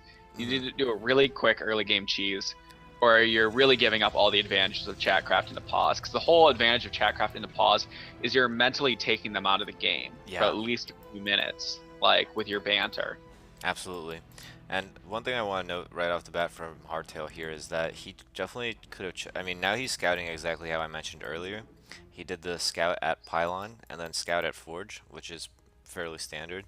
But one thing he could have done instead of scouting left with his first probe, me personally, the way I see it is if Zerg is going to scout you first, which is always going to be clockwise, you want to scout Zerg first also. So in this case, Elmaster's to the top right. If he had sent his probe to the top right, he would have been able to find Elmaster first as well. Now, secondly, the cute trick that a lot of Protoss players do nowadays on this map and Circuit Breakers, you could send your first probe to the high ground third that is between you and the potential Zerg base. That way you see the Overlord coming from there, and that way you don't have to send your second probe out, and you get the first scout on their location, guaranteed. So that's something that could be looked into, but Hardtail does find the natural of Elmaster, and it looks like it's going to be another 12 hatch here. Interesting enough, Hardtail is varying his opening and going for Forge first. Hmm. Maybe map related thing, maybe just because he wants to go Forge first. Actually, it might also be because his gate first did a little bit miserable last game and got crushed pretty decisively by Ling Micro from Master. Yeah. Um, definitely, probably a bit of both. I definitely think that Forge, I mean, gateway openings have a lot of viability on this map. I mean, we see it all the time on Korean streams, so I don't think it's specifically map related. I think Dude, maybe is he cannon rushing? Oh, never mind. Sorry, go on. no, no. Looks like I think the gateway might be actually a little bit off, but it's no big, not too big of a deal. I mean, I doubt Master is gonna go for the bust, but if he were to go for the bust, or at least for the fake bust, which is one of the most annoying things I've ever possible, is when they get like 6 or 7 hydras with range. So you start throwing down cannons like, oh shit, he's gonna bust, right? And then all he does is just stand outside range of your cannons, take out your forge and your gateway, and then leave. And then he's on like five hatcheries, and you're like, shit. Well, these cannons were for Yeah. nothing. But good read by Hardtail. He does go for the gateway before the cannon, trying to get that tech up. And he actually goes for the gas before the cannon as well. So this is all very nice play from Hardtail. Good reaction to the build order that he was seeing. And Elmaster again opting to go for 6 Zerglings, it looks like. Maybe even, no, yeah, 6 Zerglings. So I don't think that's absolutely necessary in this case. And he actually expands towards Hardtail in this case. Uh, I don't know if that's the Did, best choice. did he scout Hardtail? Yeah, yeah, he Stuff. had a drone earlier, so I'm sure he Oh, okay. found him eventually, and probably went back home with it. But yeah, so what I was gonna say is I don't think these 6 lanes are absolutely necessary. I don't think he needed 6. They might get to do something though. They might get a run by in. Hmm. They they're This brave. this position is actually not bad for defending. I mean, the probes aren't very far away. 5 lings on their own. I mean, I think like 4 lings are what's needed to take out a cannon just barely. Like you'll have 1 ling that's like bleeding and has like 1 leg left or something like that. But Right, yeah, but right. with 5 lings and now the zealot out, there's absolutely no chance he was going to be able to do anything. And a cannon in this position actually reaches pretty much all the way to the ramp as well. So there's no chance for him to do a run by into the main. So I think the link count was a little bit extra, but it's not too big of a deal. Looks like he's going to go to his tried and true 5 hash before gas.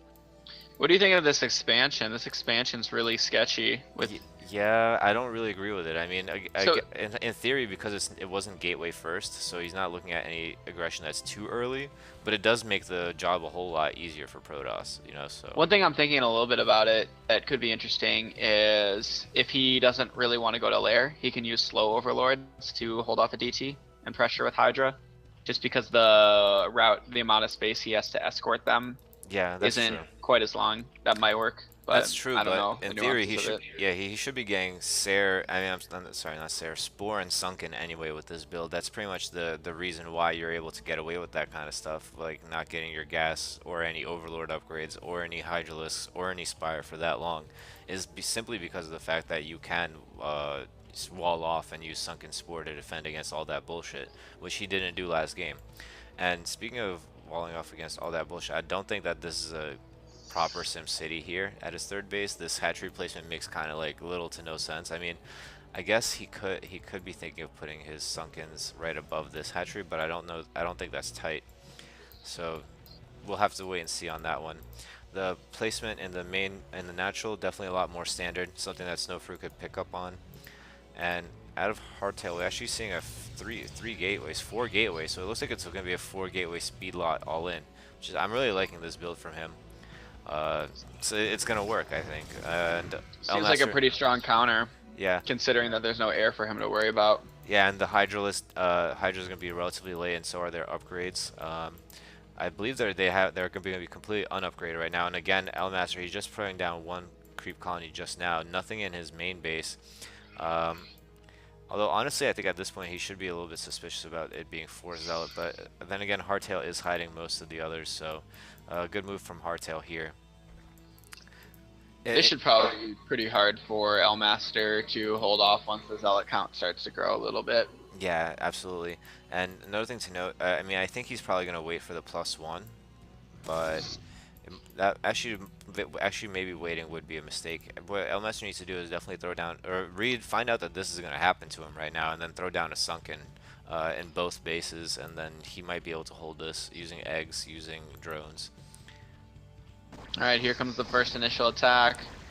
Zealots are running right in. I like Havoc the will be reached. Good yeah drone pull. yeah good drone pull here. Definitely is holding him off for quite a while, but the unupgraded Hydras are just not doing very much damage against these Zealots, which I think he might have come in a little bit early. In fact, I mean he's just now going to get his +1. Um, but the drones in the main are going to do a lot of damage as well on their own. Zealots are just so ridiculously strong. Yeah, I think that's a good way to put it. The Zealots are already getting quite a few kills. I'm a little surprised. I'm wondering if he messed up a little bit in sending reinforcements because I see a lot of Zealots kind of stopped arbitrarily in the middle of the map. Yeah, He might send them all in a second wave later, so it might not shut it down too much. yeah. He's I mean, actually adding gateways, so he's adding more gateways. Yeah, all in all, I would have to say that worked out pretty well. But I think, I mean, in theory, it could have done more. Maybe if you waited a little bit longer, waited for another macro round, and waited for the +1, the +1 would have given a big oomph, big boost. But you also have to consider the position that Elmaster's Hydralisk count is going to be steadily growing at this point, so it's kind of hard to say. In terms of actual damage done, I mean, it did pick off a couple of drones here and there, so it's hard to say if it was absolutely worth it or not. But considering, I think it's mostly, as you said, a good reaction because of the fact that he hasn't even bothered getting a Stargate whatsoever. He's like, yeah, you're not going to make Mutilisks, I don't care. And Elmaster, true to his word, not making a Spire or Mutalisk, so. yeah. So I don't know. It looks like Hardtail is considering at least expanding behind this because he sent the Zealots to the third. Yeah. I like that he's scouting around with the DT to check for extra bases. That's very important. He probably could do it with a probe, but it's good that he's at least looking for it. DT's very nice too because they can do so much damage to the hatchery as soon as it gets plopped down, even if you don't kill the drone in time. But again, we're seeing the same thing that I mentioned earlier. I mean, he's going up to 5 gate before making the Nexus. Why not make the Nexus first and then make the additional gateways? He's actually up to 6 gateway now, which is almost looking like it should be a pressure build. He's actually getting a Dark Archon. I'm wondering what he's doing with this. He's getting Maelstrom, which Yeah, maybe this is just in case mutas pop out because he's not going Sayer this game. yeah. That's the only reason I can imagine he's going for Maelstrom. Yeah, my first guess was BM, but actually this Hydra count is actually getting kind of scary, so it could see use in that situation as well. Zealots are quick to react here.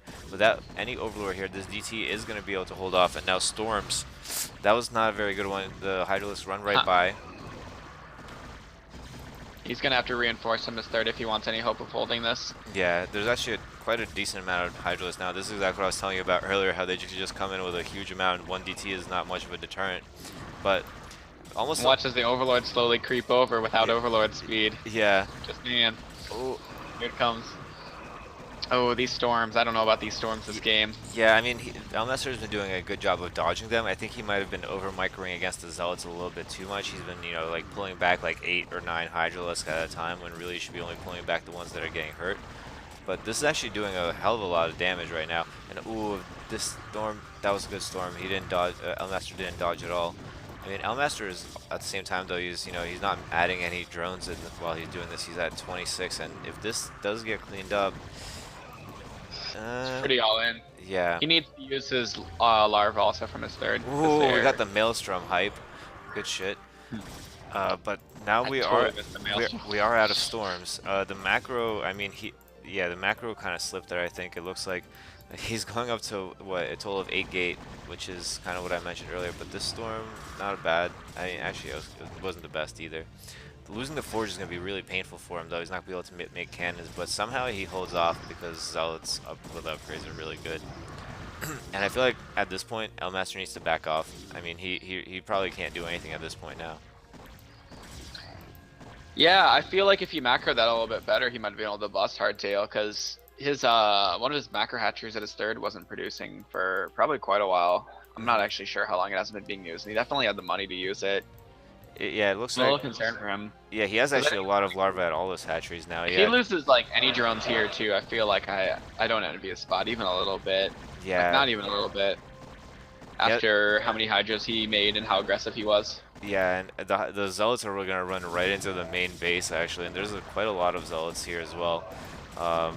He is pumping a lot of Hydralisks, and it is probably gonna hold it off. But the question is at what price? How many drones is he gonna lose for this?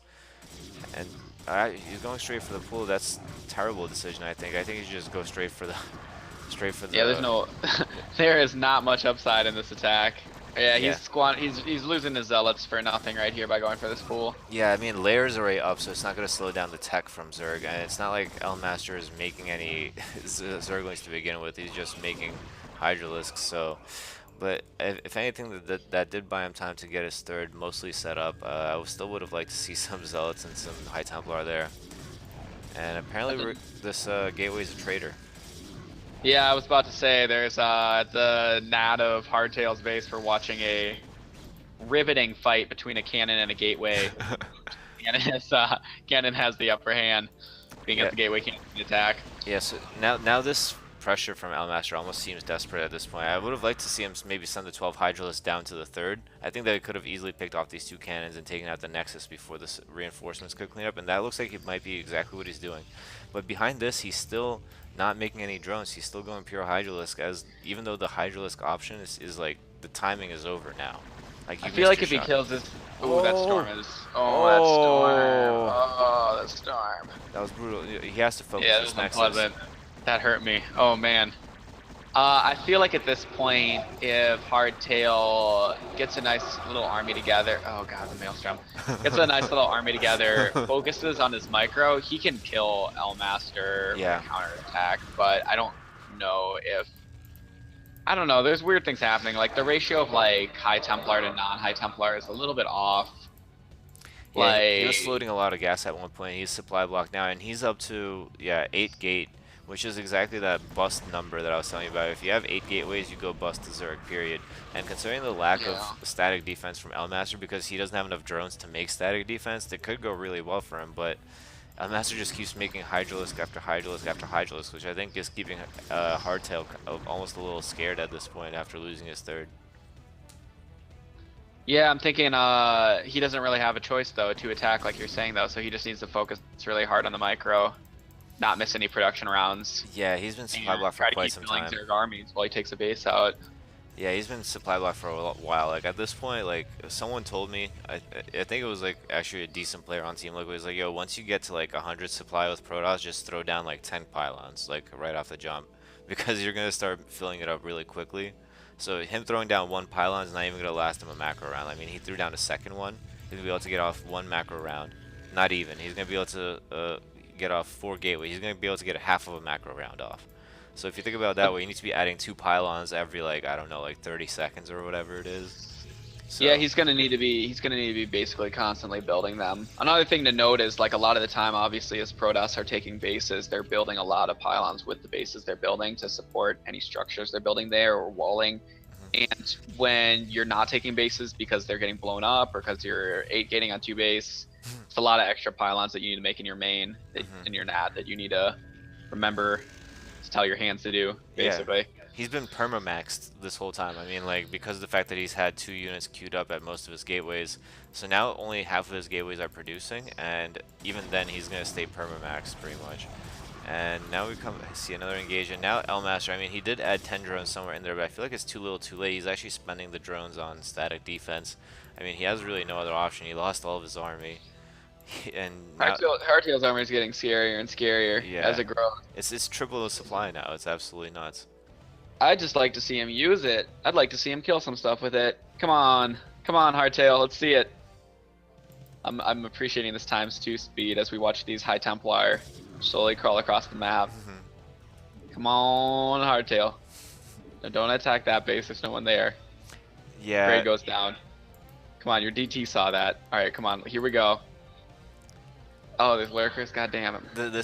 this 3 Hydra flank though, like I feel like Elmaster put all of his heart and soul into these 3 Hydralisks. Yeah, he's microing them against this Archon, which just like pow-powed them like mad quick. Yeah, but- you don't want to do that at Oh, Elmaster. That's when you're Zerg, you don't micro your units. I feel When like, you're Protoss, I mean, like maybe he one bought unit. himself some time for some lurkers, which are gonna pretty much effectively. Actually, no, there is a shuttle now too, which I really like to see out of Hardtail. That's a very good play from him. Observer is out as well, so at a decent timing too. So this is looking very much like a very standard. And wow, if this storm trop gets off, oh no, oh nice run from Elmaster. He only loses 2. Now he's aware that that's a possibility, but lack of spire is gonna prevent him from taking out this shuttle.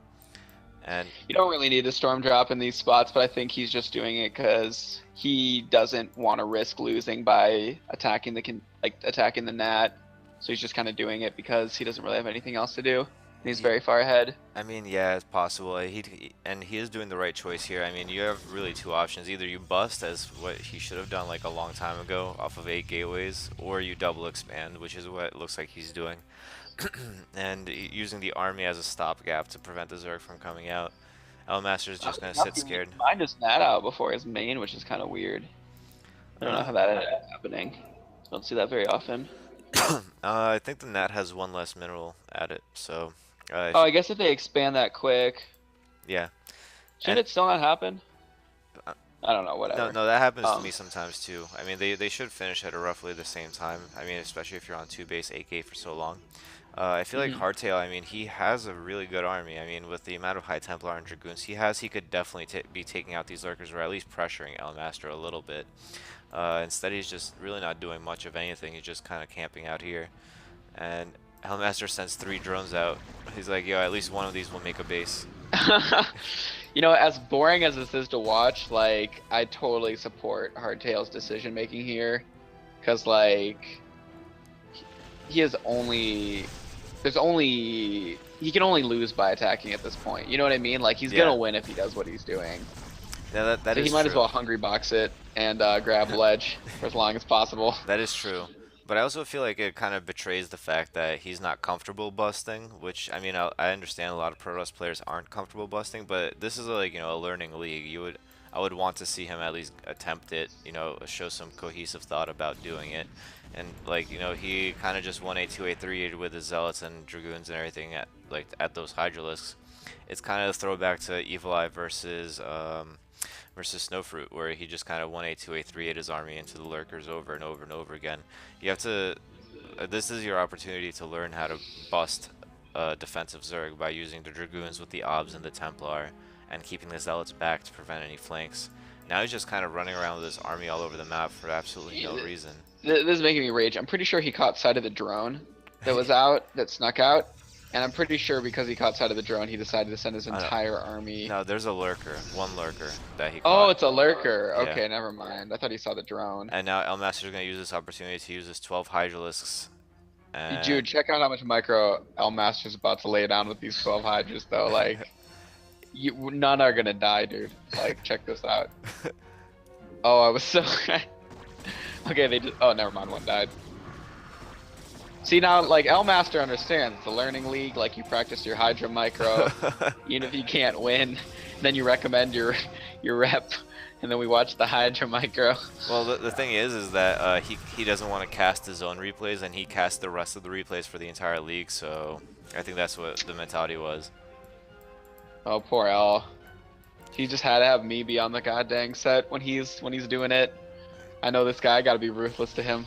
It's too bad I'm not watching him play as ZVT though. Oh my god, I'd rip him a new one so fast. Jokes aside though, somehow Elmaster is like sneaking out these sneaky armies Yeah. into odd spots of the map, and what they shall accomplish, we shall see. But this is an unwinnable. Oh, okay. Maybe he's gonna pretend it's a TBT and drop his army and a drone to build a base in a new spot No, and try to cover it. he's gonna And get then caught. if Hardtail is as bad at busting as he might be, because he's afraid to, Wow. he won't bust.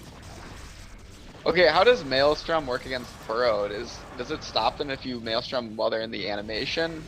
Yeah, it 'Cause looks that's what it like it kind of did. looked like. That's what it looked like. I don't think it should work when they're below ground already, but Yeah, I'm pretty sure it doesn't. yeah, he caught him during the animation, so the animation had to finish.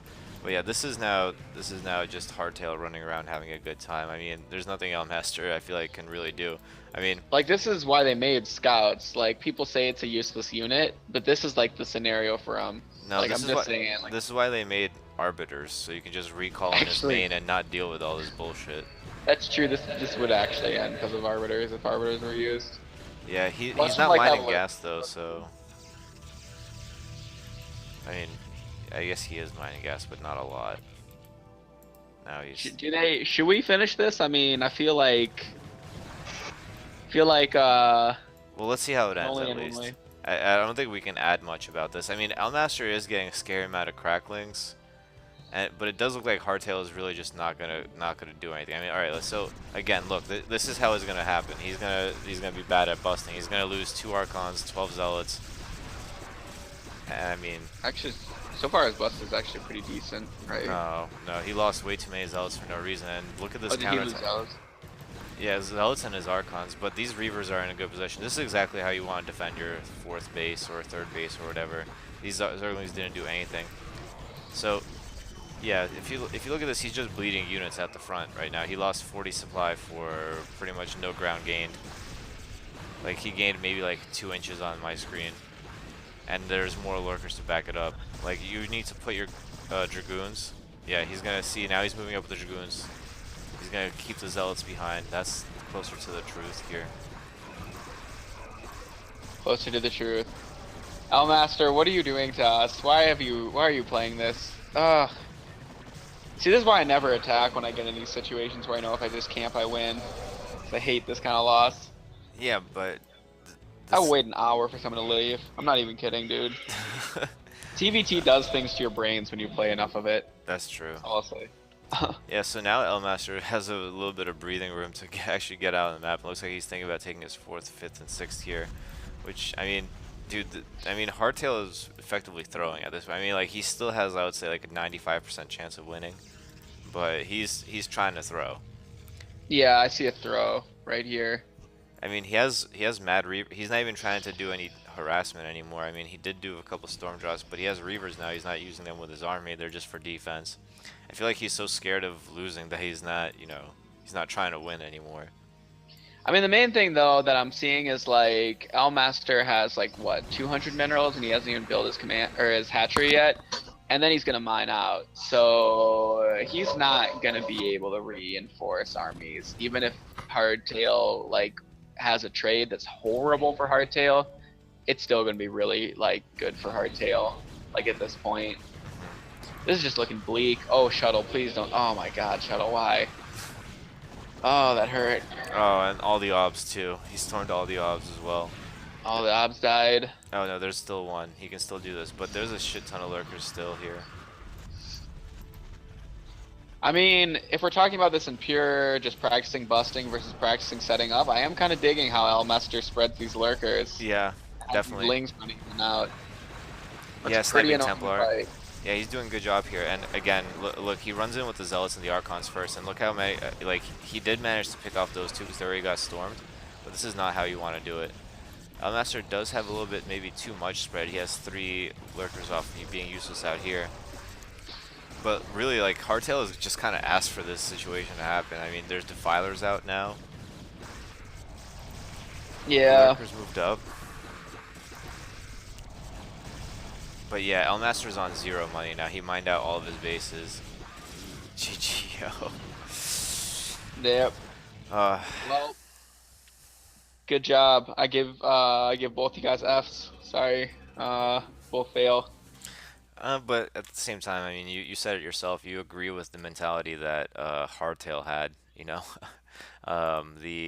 The mentality of like, yo, if I just camp, I win. So, Actually, yeah, I totally support Hardtail on that one. I give him an A. I revoke my F. Elmaster, I don't even know, dude. Like, I just watched 24 minutes of you on 3 base, like spreading lurkers out, and you killed a lot of Protoss units, so you get a C plus. But you couldn't win from that spot, so I don't know. I don't know how I feel about that. yeah, I'm gonna give Elmaster a C minus. Um, pro I wasn't really particularly impressed with anything he did there. I mean, he did a five base Hydra, but once his Hydra failed, he didn't make the conceptual switch to going to what's called uh, drones, which pretty much sealed the deal for him. He just kept sending Hydralists to die little by little by little, and I think then a lot of his issue also was a lot of his execution with the Hydra was a little bit lacking, where he would over micro and not macro, or sort of like over micro a group, but then forget about another group and it would get stormed. Little things like that kind of added up. Yeah, and Hafnium, I mean, he made a lot of mistakes on his own. A lot of macro mistakes, conceptual errors with, making a lot of gateways and not sending anything. A lot of also mistakes in the, what's it called, in the army engagement compartment, all the storms that he missed. Um, and the fact that, I mean, he just kind of chilled outside El Masters naturally. I mean, he had the right. I can't judge too hard, but at the same time, I'm still gonna judge because this is my rating scale. So fuck it.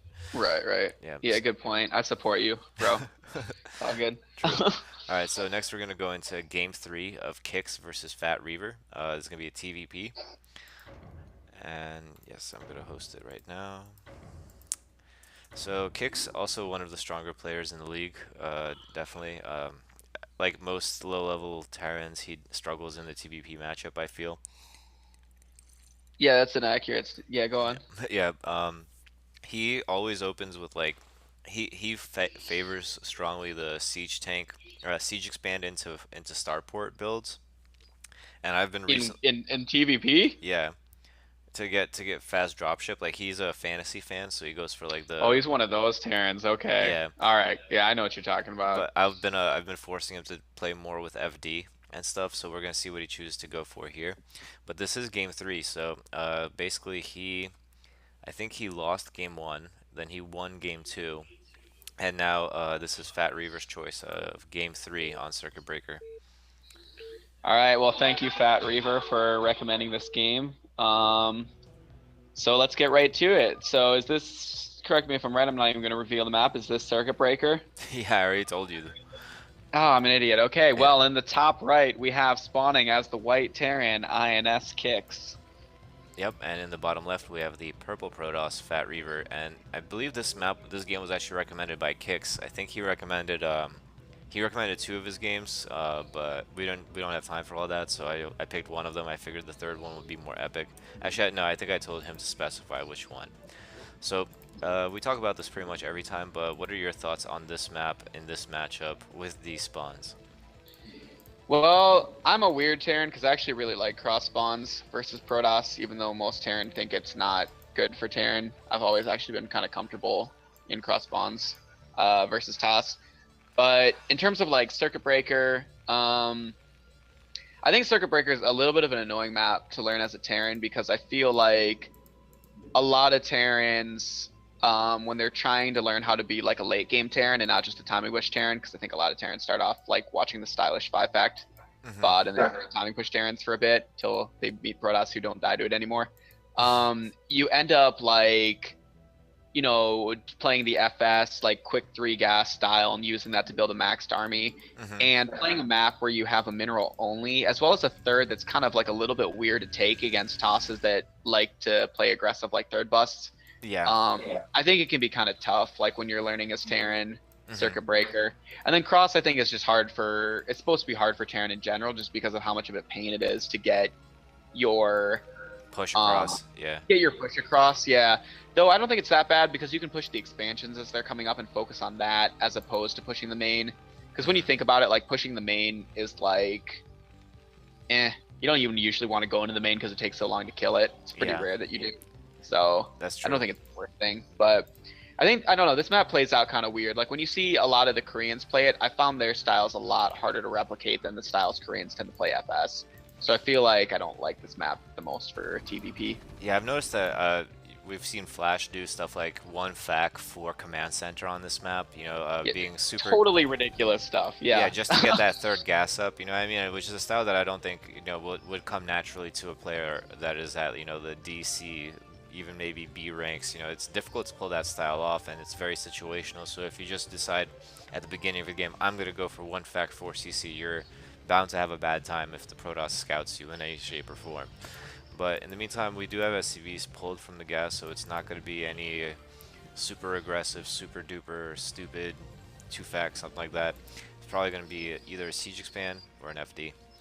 And But we actually, do have something on that note, FD. stupid, starting from Fat Reaver with this looks like was this a 10-15 opening? Yes, Oh this no, was. this is the weird, is this the weird 2-gate expand? He's actually not building goons and he's Yeah, making, it's 2-gate expand.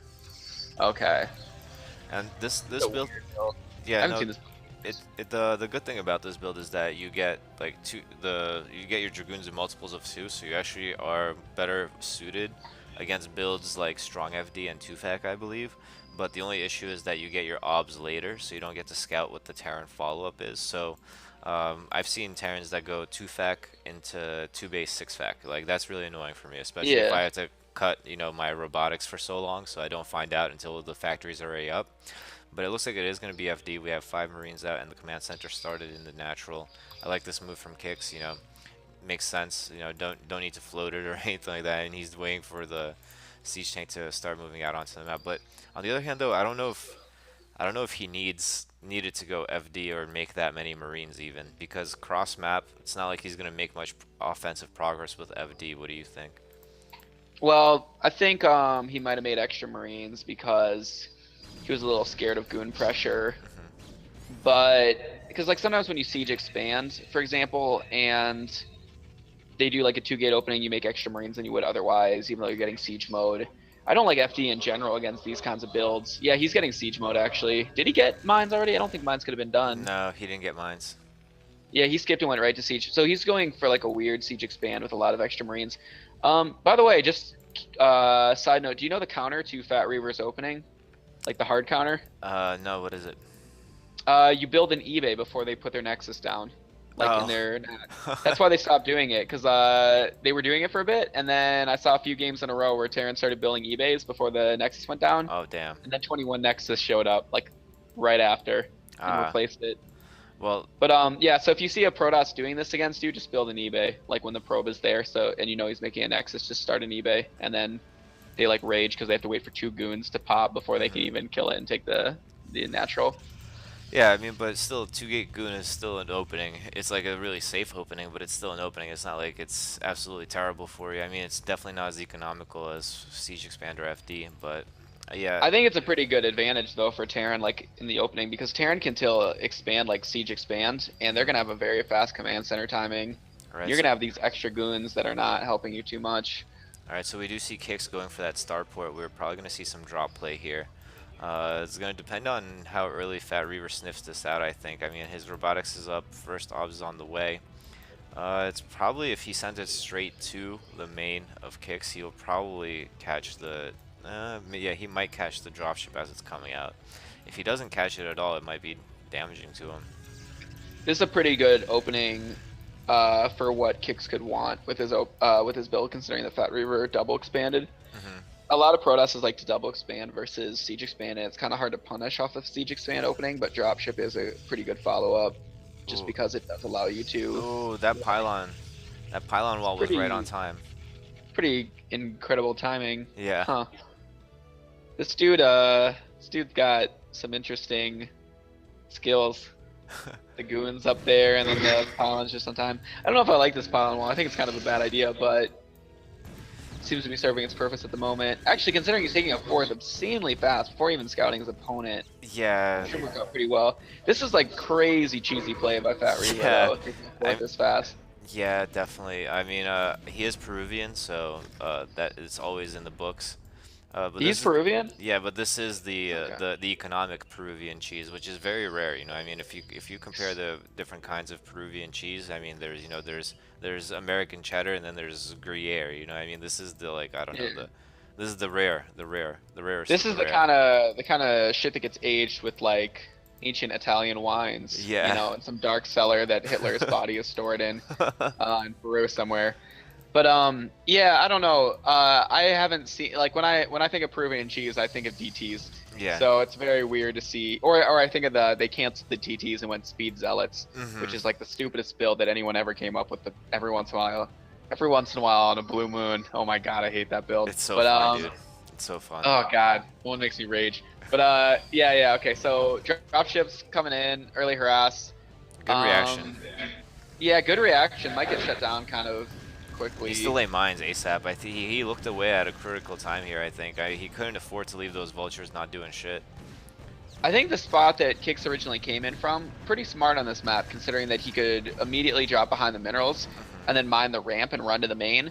But unfortunately for him, Fat Reaver played really defensive, anticipating drop style, and had goons ready. like a lot of Protosses you fight against like to play really, really aggressive Hmm. and will, camp your third, try to slow down when you take it, maybe threaten to bust your net.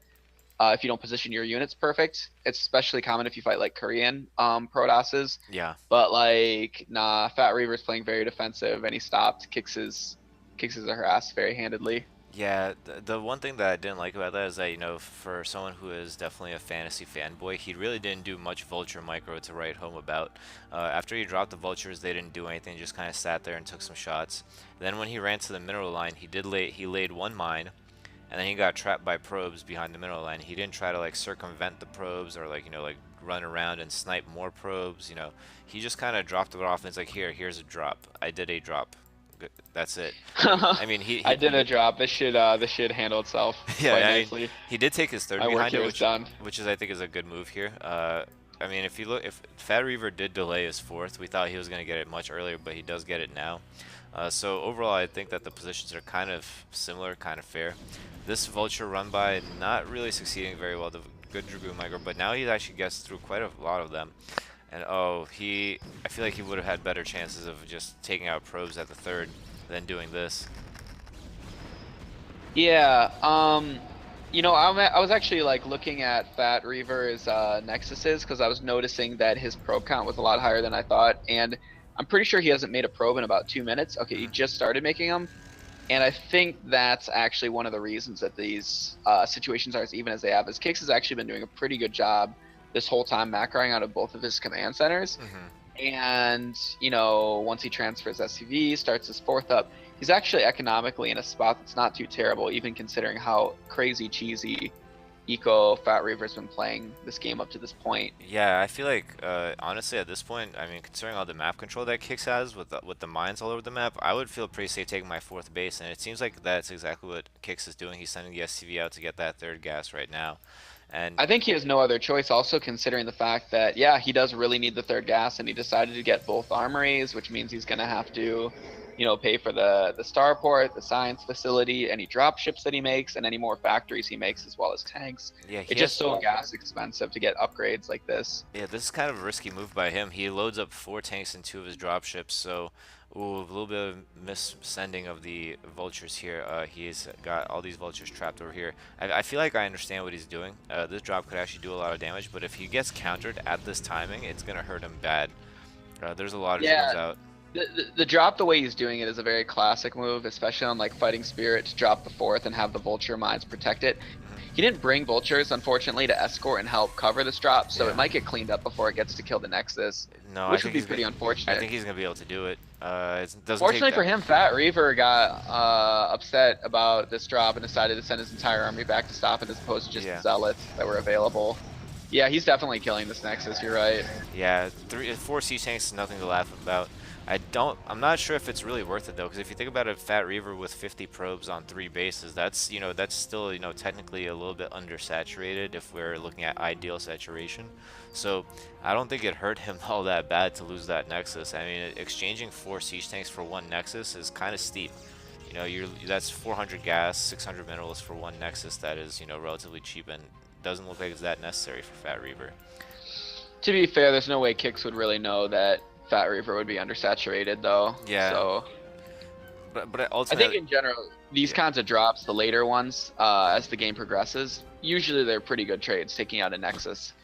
It's usually obviously better when you take out the Nexus and then you not only force the units from threatening you, which did actually happen, but mhm, also like maybe he loses some goons because he's trying to kill the tanks and there's mines in the way, yeah.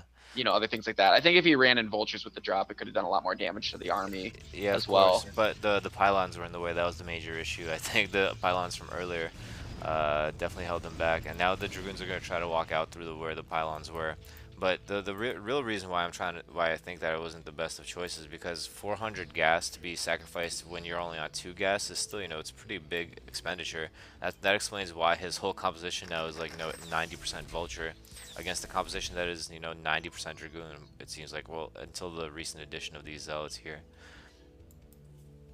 Yeah, he's definitely struggling with the setbacks of not having a third gas, but he still has quite a supply lead, which is pretty nice for him. Yeah, I mean, yeah, his supply lead is almost entirely in workers, but I mean, he does have a supply lead, so I think when this push does come out, it's going to be scary. He already has the 1-1. Should be starting the 2-2 sometime soon, I imagine. And the push should be probably coming sometime soon as well. I mean, he has 2 dropships also, so one possibility is like you can either drop and then push, because he's been noticing Fat Reaver's overreactions throughout all of this, or you can push and then drop when the opponent is too focused on trying to defeat your push. Yeah. Words of wisdom. Now, Kix is starting to finally push out. Pretty good move by him to not try to push out through the double bridges and take the high ground first. Does make it slightly easier. Gonna be kind of weird this next engagement that's coming up because of the fact that he has such a ridiculously high vulture count and such a ridiculously low tank count and ratio.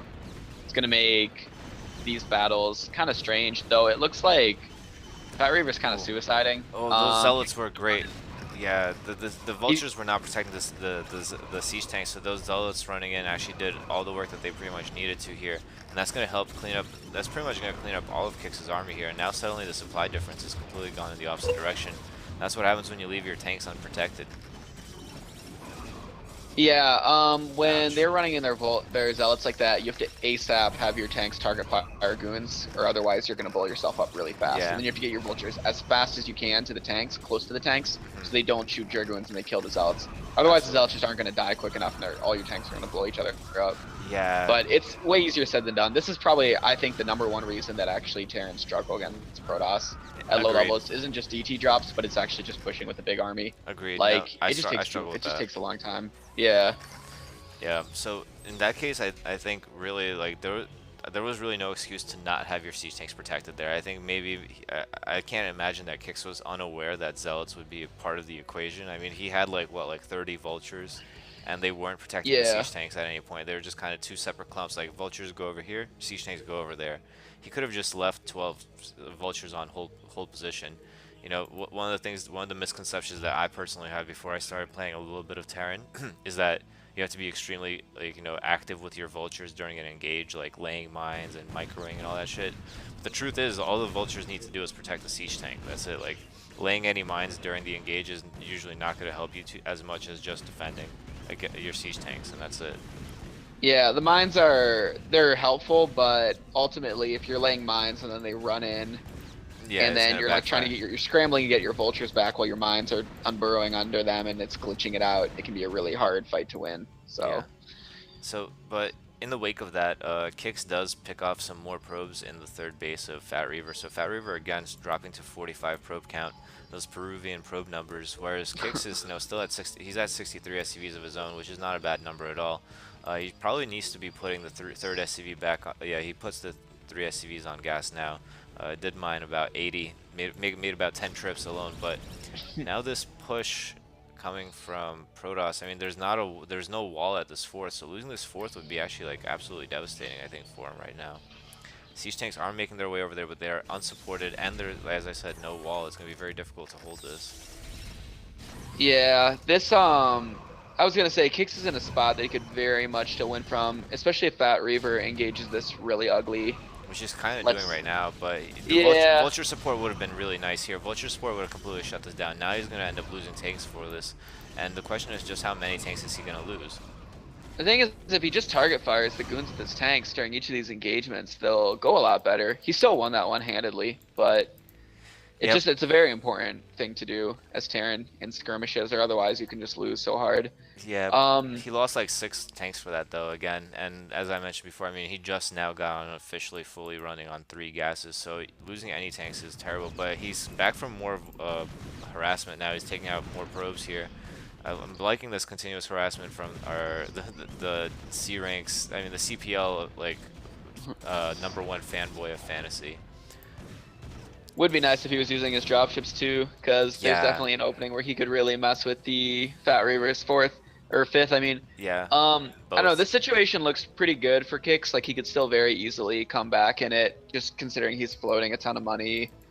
He's having a little bit of trouble with building placement, which is actually one of the things that's a little bit annoying about Circuit Breaker. A lot of the spots kind of funky for building basement or building factories. The main thing I'm actually worried about for him right now, and it's going to be a little bit of time from now before this even happens, is recall. Yeah, recall because defense. if you want to win versus recall, you need to like set up the turret defense. You got to set up the mine defense. There's a lot of stuff you got to do, and it's a matter of having the APM to like push, harass, put pressure on the Protoss while still doing that at the same time.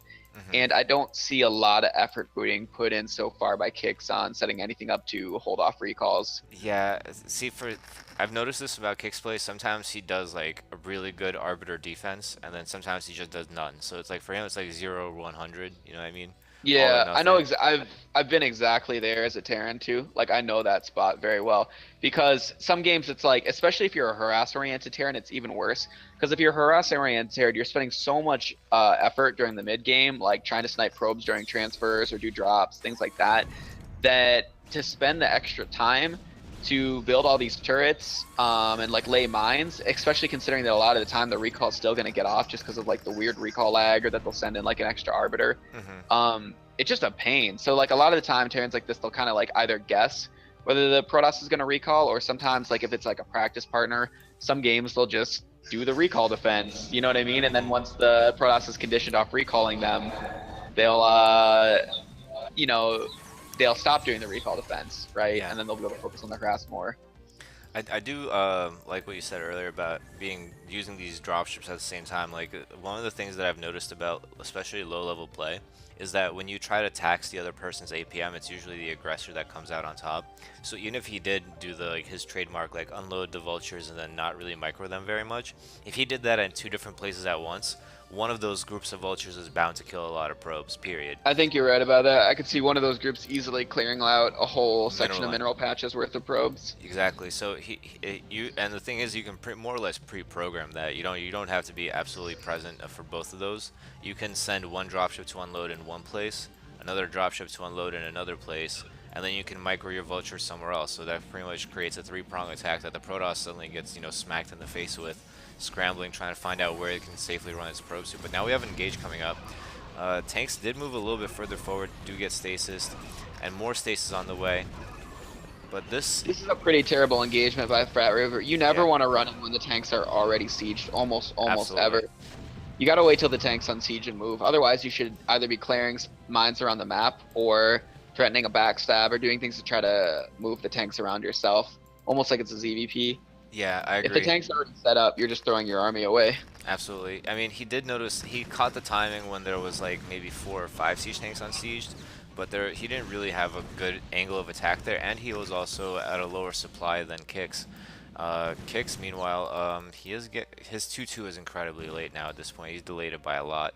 But I like what Kix is doing in general. Like conceptually, he's pushing and securing the base at the same time. As he crawls down to this bottom right, if he can take out this bottom right establishment from Fat Reaver, I think he's gonna win the series. I would say as long as Kix doesn't die to recall, I would Yeah. definitely favor him to win here. Yeah. And I don't know if Matt Reaver's going to go for a recall or not this game. He did upgrade it. Kix doesn't have a lot of defense against it. And, a recall doesn't always guarantee a win. It just really buys a lot of time for the Protoss if they can capitalize on it. Yeah. Unless the Protoss, of course, does the Oof. old-fashioned recall stasis the Oh, that's ram. juicy. Oh my god, the siege tanks are all. That is a lot of stasis. Yeah, now he's in All right, he's got to trouble. watch these mine drags. Watch the mine drags on the vultures because this is going to make or break the battle for the Oh my Terran. god. Oh, the mine wants to go there. Well, the mine didn't blow up, but it still broke the battle for the Terran. So Yeah, much for my calls. yeah. These two juicy Stacies are what really just switch the entire narrative of this story right now. Nope. Yep, killed a lot of. Got a huge advantage right there, and now Kick's got to lift this off. It's not going to be able to save all these tanks Mhm. unless Fat Reaver decides that he really, really, really wants to kill this command center, which I think he's contemplating right now. Nope, he's camping the tanks. Yeah. I mean, the tanks He's are a still. little bit slow about it, but Oh no! I quick mean, enough. that's so brutal. I mean, I'm not. I don't play Terran like that. Like I'm still a Protoss fan, but just looking at it, I feel so bad for my boy Kix here because he just like he looked away for 1 second when he was unsieging and moving his tanks, and that's all it takes. Especially with observers out on the map, they see the moment of weakness and then they pounce. Yep, that's TVP, man. While you're figuring it out, can't make those mistakes. You die. You make a mistake, you die. Yeah. Just gotta focus.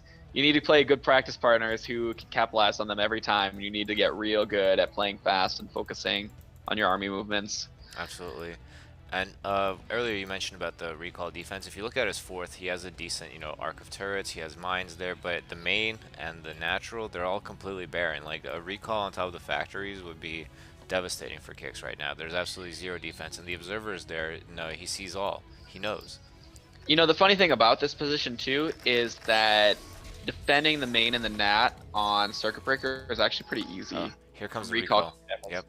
Huh? Oh, is the recall coming in? Yep. Yeah, because like, okay, the one spot the Arbiter's going in, that should never happen. Like, you can have your floating barracks or your eBay and a few turrets built there behind the mineral line. That's like a spot that should be blocked on any map, like FS, Circuit Yeah. Breaker. Yeah, he has the floating barracks over there. Having a vessel there would have definitely helped with an EMP. Yeah. But if these factories get taken out, it's not going to look very well for Kicks, I think.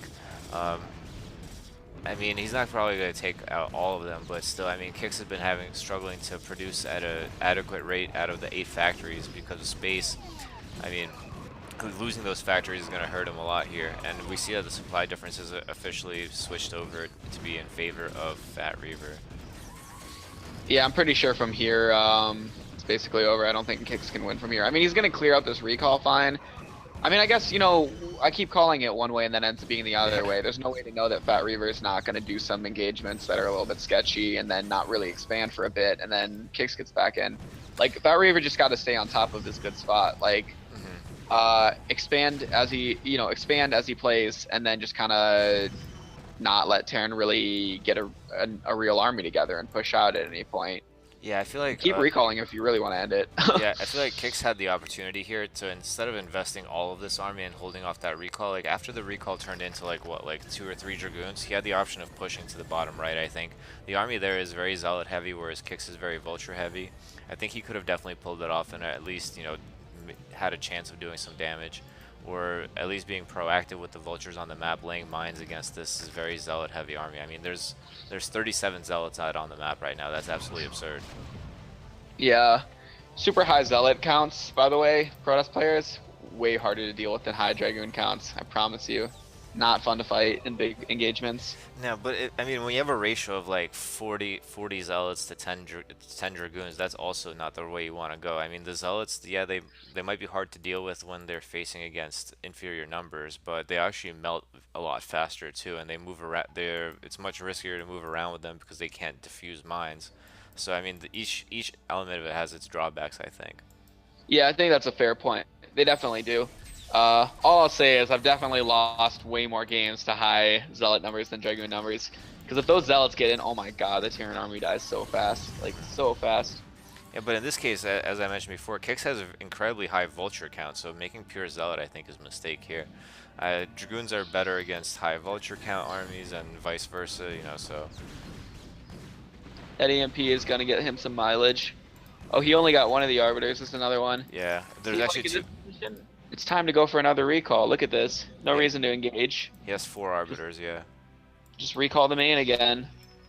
Or even recall the 4th. Like, even if your arbiter dies on the way in, like, and you lose a few units to mine, then just have a follow-up recall right after the first recall. Like, you have the money for it. You have the map. You have all the gateways you need. Yeah, this might be a mistake right here, this engagement. I feel like, even with the high arbiter count, if the EMPs go off in time, nope, no EMPs go off in time. There is a lot of units getting stasis, but because of the way that it's been stasis, it's kind of chunky, it makes it very difficult for the army to get through. And it looks like it's not going to get through at all. The remaining dragoons are going to get picked off. That was a big mistake by Fat Reaver engaging there. Yeah, that was definitely a pretty bad attack. No real upside in going for it. He attacked the Terran army where it was strongest, hoping it would close the game out, when really he could have either backstabbed the Nat to force the Terran army to move, maybe forced it to move around the map a bit, just on for recalls. He has a lot more options. Yeah, absolutely. And if he honestly wants to deny that space, like, he can just recall the 5th base itself and blow it up real quick before the Terran army runs down to save it. Yeah, that's definitely a possibility. And the other thing to notice is that a lot of Protoss players that just kind of recall the first thing they see. I mean, not recall, they stasis the first thing they see. But it's kind of well known that if you stasis the tanks in the front, then your own army is going to have a hard time getting to the tanks in the back. So he kind of made himself a little roadblock there. And obviously stasis, as we all know, does not actually kill units. Like, they'll come back. So if you didn't manage to beat the army after your stasis, you should probably just retreat before you lose everything on your own. Yeah, I think that's a very fair point. So I'm wondering now, Kix, he's maxed out. He's starting to actually build turrets at his fourth, which is pretty important, though he still doesn't have turrets protecting his main. Hmm. But these ones at his fourth are pretty good, and if he takes a little bit of time to just lay a bunch of mines there before he pushes, he has a pretty good window to start killing Protoss bases. And this push is actually looking kind of hella scary right now. I would love to see some more mines being laid to the left on the flank, but this push is looking very, very decent at this moment. Yep, and Fat Reaver is reacting intelligently to it by moving an Arbiter. As you can see, if you look towards the middle of the map with a little purple blip, and he's going to be preparing for a recall. And it looks like he's going to go for the main again. I mean, there's really no other target that's worthwhile right now. Kix Or had it, quite a bit of oh, time to see this coming. Oh, oh, he's actually going over here. Nope, never mind. He oh, decides not. Never mind. I'm gonna go for the main, like I planned. oh man. And Kix no, is a lucky Terran with where these turrets are, but it still might not be enough. no, and there's And here no comes mines the here. There's recall. only mines on the other side. He didn't lay. Lightning has officially struck twice in the same place, and that is a massive recall. That is a good And fat this is one. going to be a ramp stasis recall. Look at this Arbiter running in with the Yeah. stasis ready. He's trying to run goons there. He doesn't even Yeah. need them. Yep. Yeah, Oh, Terran that's so units fucking brutal. completed. I I think that covers the ramp. Yeah, yeah. this is the one thing that just, oh my god. This is why you have to play against like stasis in a lot of scenarios Hmm. in this matchup. Yeah. Because The only this you can't beat this. The only thing you They can get do with so this is hard. the stacked SCV trick, and even then, with 4 units on here, it would be kind of, I mean, three. Oh no, actually, you can get down. That was an observer that stasis. Units can Yeah, get you up and can down. sneak down that. Also the thing about the SCV trick is it's not very good. Like it doesn't always work. Sometimes it just makes it worse, or like will push them like still so they're blocking. And it takes a really really long time. So and a lot of APM to manage it. So Hmm. like I don't know. I hate it. It's not that good. Yeah, as we're looking at it though right now, the push from Kicks is still going strong, and Fat Reaver does not really have a lot of resources left to mine. I mean, he has a decent bank going for him, but if you look at his 6 o'clock, there's not a lot of money there. What Fat Raver needs at his 6 o'clock is he needs High Templar and some goons camping the high ground, because that's what makes it impossible for the Terran to kill the high ground. Hmm. The Nat expansion, that dying, that's actually supposed to happen, I would say. Yeah. And same with that mineral only. It's just not possible to predict, to really protect it against the Terran army like this. Hmm. But that's also why it's so important when you're a Protoss and you're ahead to kind of actually take the entire map. Yeah. Because, I Both mean, I'm mains. pretty confident Fat Reaver's going to win this game no matter what, just because he blew up all the factories. But even that being said, when you take both corners, the Terran can't win. Yeah. Because the number of bases the Terran can blow up, the Terran can't really kill high ground bases very Hmm. easily if you're playing properly. And you can get in a position pretty easily where you're outbasing the Terran and they can't kill like a large section of your bases just because you have both high grounds or Yeah. all three high grounds. Not just that, it's also because Terran very often can't push more than one place at the same time unless they just want a major encounter. Like, you're not going to see two 200 pushes going to both corners at the same time. So, even if you lose one half of your bases, like if you lose one corner, you still have the other one. And if you have gateways at all 3 corners, that's instant free flanks up from all over the place. And as always, recall being, you could use it defensively, kind of like a Nidus Canal almost to defend the base. You can use it as stasis to prevent Terran from coming up the ramp, which as we're seeing is going to happen to Kix here. As his push is petering out, he's getting hurt more and more. And looking at the trade that he took, the choosing to not defend his main and lose all the depots and factories is going to come back to haunt him now.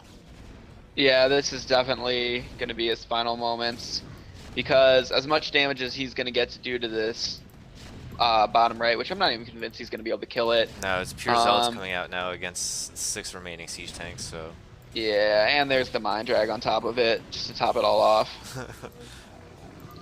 GG. That's game. I mean, I feel like Kicks played that very well. It just I feel like he could have pushed a little bit earlier, a little bit faster. He was at 200 for quite some time before he started moving out, and definitely the recall defense is what ended up hurting him the most there. Yeah, I would say that I think he played certain things very, very well. I think sometimes Terrans can get away with not setting up a lot of recall defense because if they play aggressive, they can force stasises Hmm. and maybe they can get EMPs off. Um, so sometimes they'll even delay getting anti-recall defense for quite a while because of that.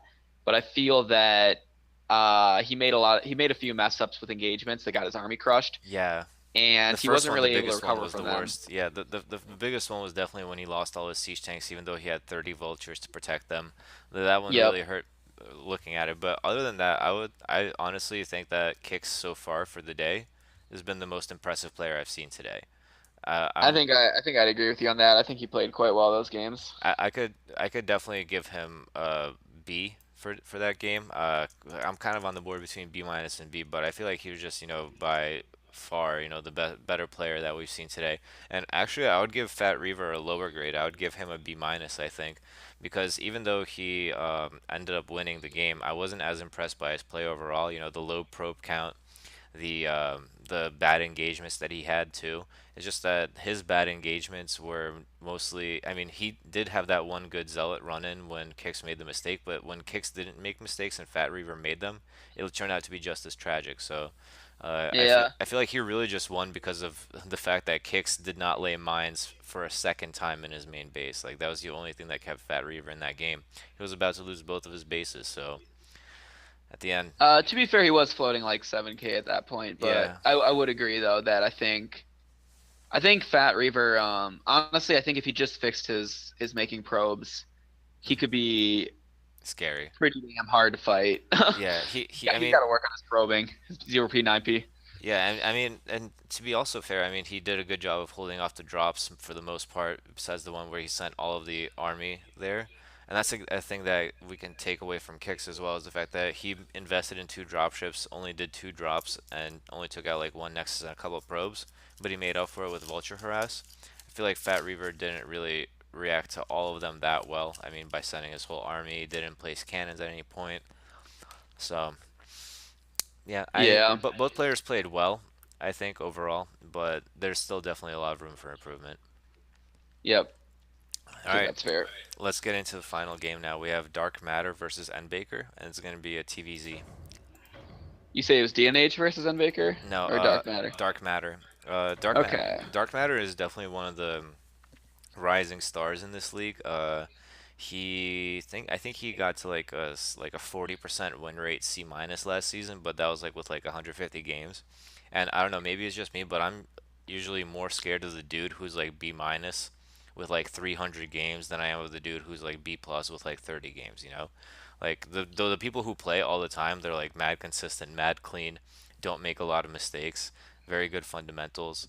So I feel like Dark Matter is becoming that player. He's, grinding a lot and he's becoming one of the scariest players in this league. Yeah, I can't remember when I met this guy, but I've been seeing this guy around a lot on forums as well as like in Shield Battery, Hmm. and it seems like he plays quite a bit and asks a lot of questions. So I could definitely see. I don't remember if I've ever played him. I might have offered first him a few times, but Hmm. it's probably quite a while ago. Yeah, so at the top left we have Dark Matter, the blue Terran. And at the top right, we have the purple Zerg and Baker.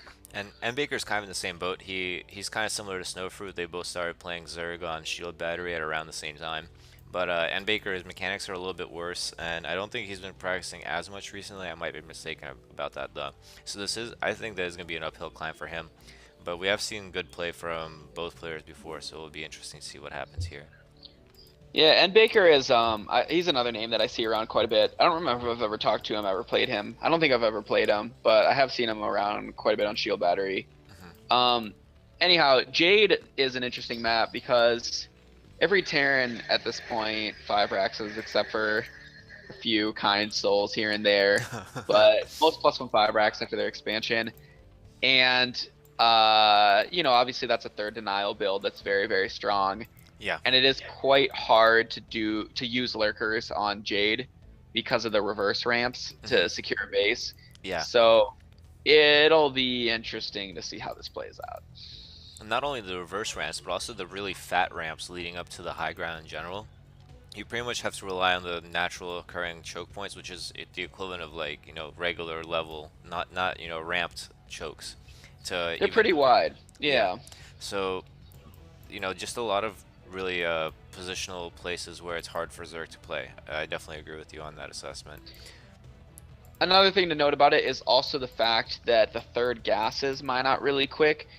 This has an interesting effect on the matchup where it's actually pretty annoying for Terran during the mid game Hmm. because of the fact that, or the mid or the early late game, just because of obviously the fact that, Your vessel you cloud's not going know, to be out for not going to be pumping as hard as it should be, it or just it's not, yeah, exactly. You're gonna mine out that gas, but if it goes to a super long split map mech situation, it's pretty nice for Terran just yeah. because there needs a lot of gas in those situations as those games go long. And in the meantime, I'm pretty sure this is the setup for a two-hatch layer right now, coming out of the Zerg player. Yep, and we do see the two-hatch layer. The drone is going Yeah. to scout the expansion from Dark Matter. Dark Matter places that depot to kind of curtail any Zergling aggression that might be coming his way.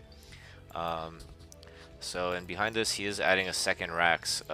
Usually, I think if you're doing +1 5 racks, I think you go like Gas, eBay, Academy, and then you add racks. Or am You I don't go adverse to hat though, so exactly? unless you're crazy. Yeah, So I was gonna say that he's reacting well to what he's seeing with his SCV here. He's keeping it alive inside the main base of N Baker. He sees all at this point.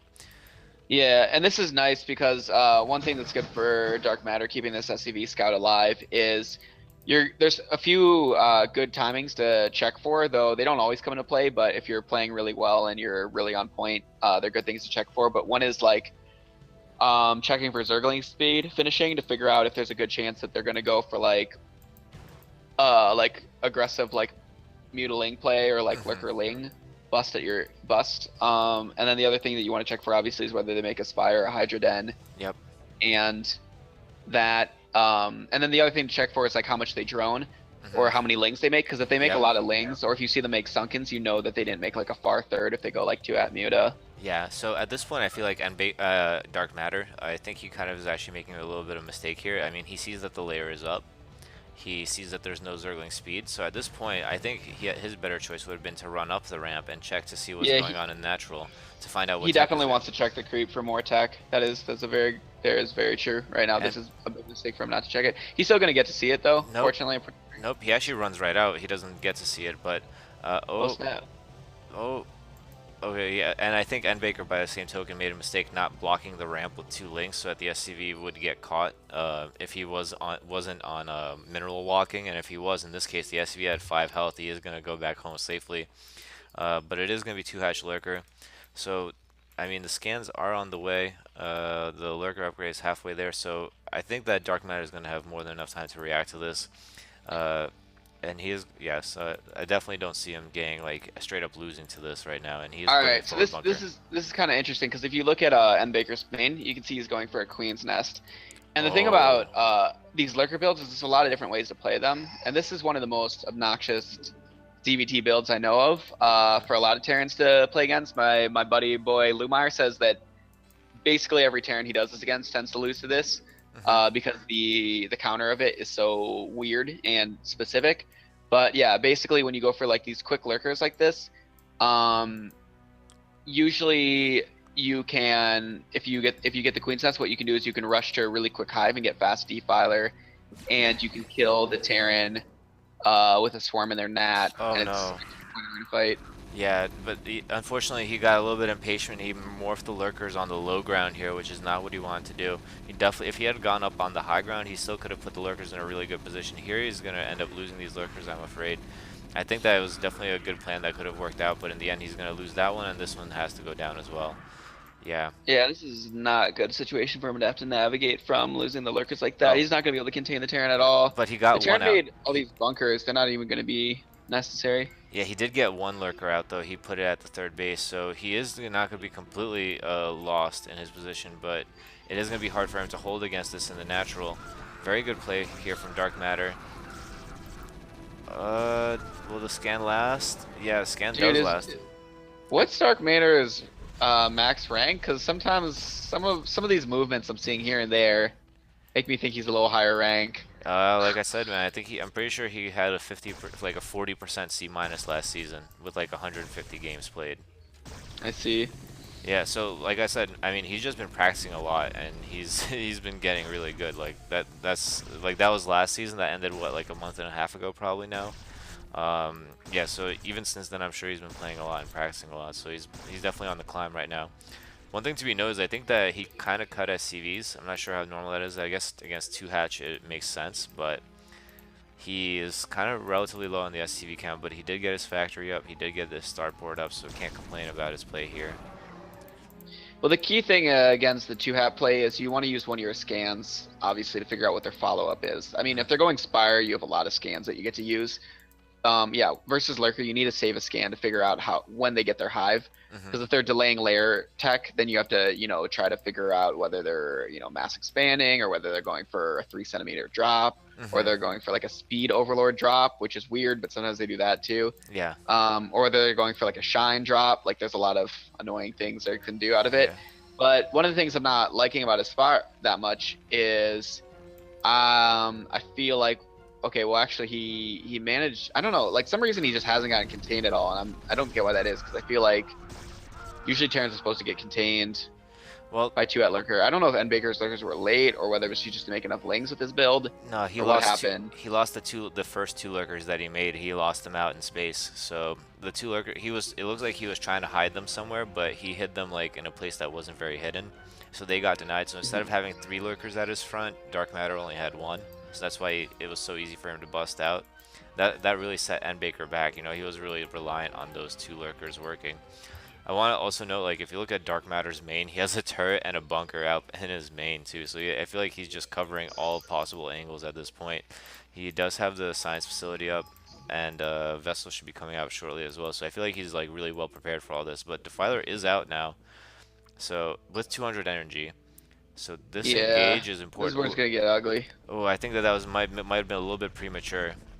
If N Baker plays this well, like he should win this like 100%, honestly.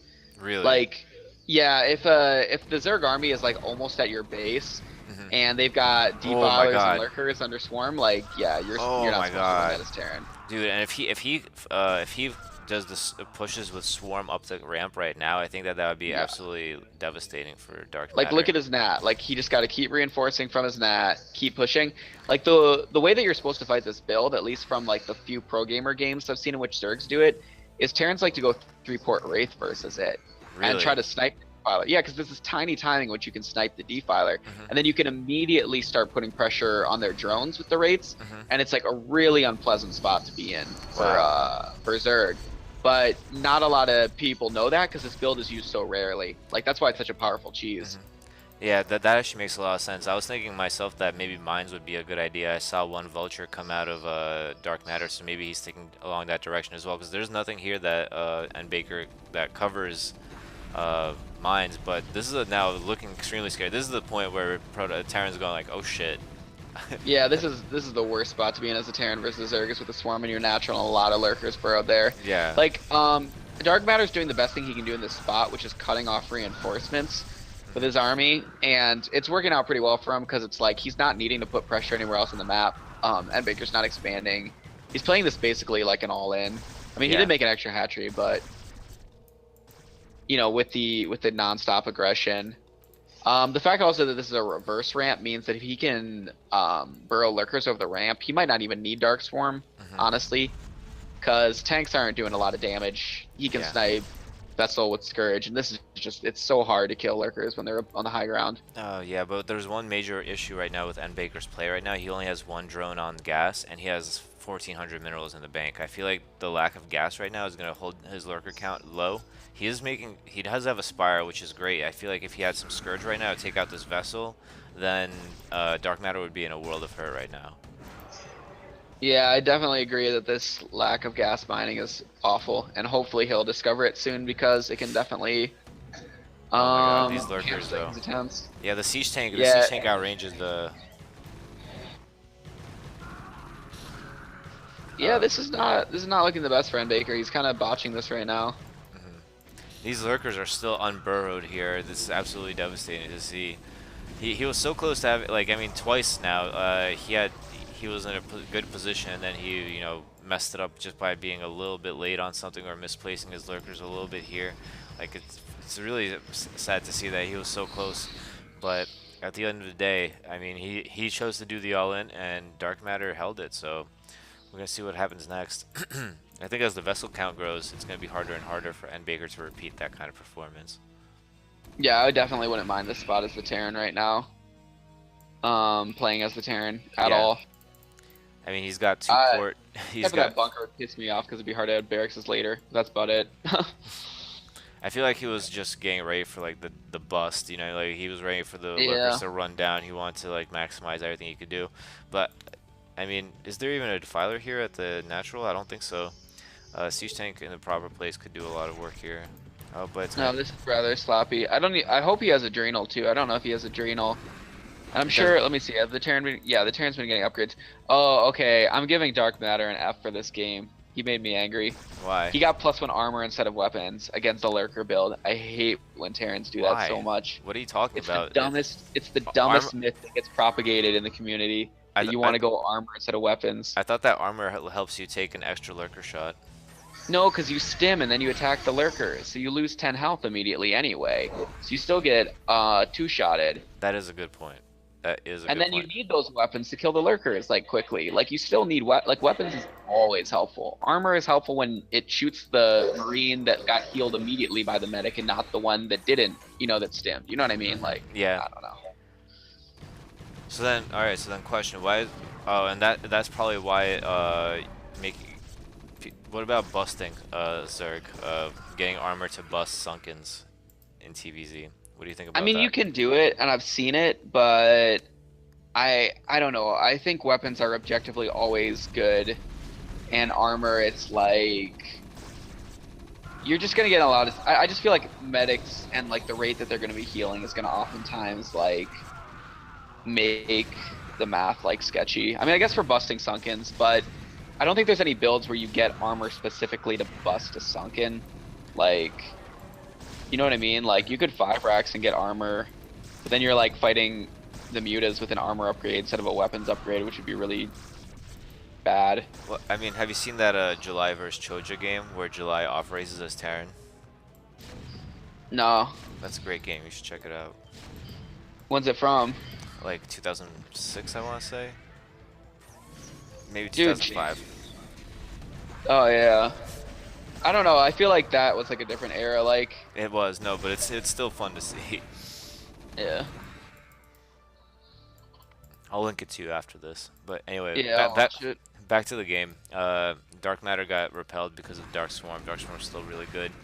I like the fact that he's adding a couple of Fire Bats into his composition. I see a lot of Terrans fail to do this. I mean, Fire Bats, like, sometimes it works, sometimes it doesn't, but when it works, it, like, really works. Like, it just kills everything that's running at you. That's a really good point. Like adding a few fire bats and you can just win off of that. So it's very important. And a lot of Terrans, it's hard to remember sometimes as a Terran when you're doing a macro cycle to make a unit that decides M. That's why Yeah. a lot of the times you'll see Terrans when they're trying to play super fast, loading up these dropships of pure marine, which is Yeah. quite ugly. And I want to note that Dark Matter's been doing a good job of, staying conscious of the map. He's effectively denied this third base from N Baker, making the situation even more dire for him. But N Baker has a large lurker count now, and Defiler is out too, with already consumed energy. So this is still very difficult for Dark Matter to push into, I feel. Yeah, Dark Matter is probably not going to be able to kill Endbaker super fast, but the thing that Dark Matter really has going for him is the fact that the old adage about Zerg being on 4 bases with Ultras crushing Bio, I think does hold a lot of truth.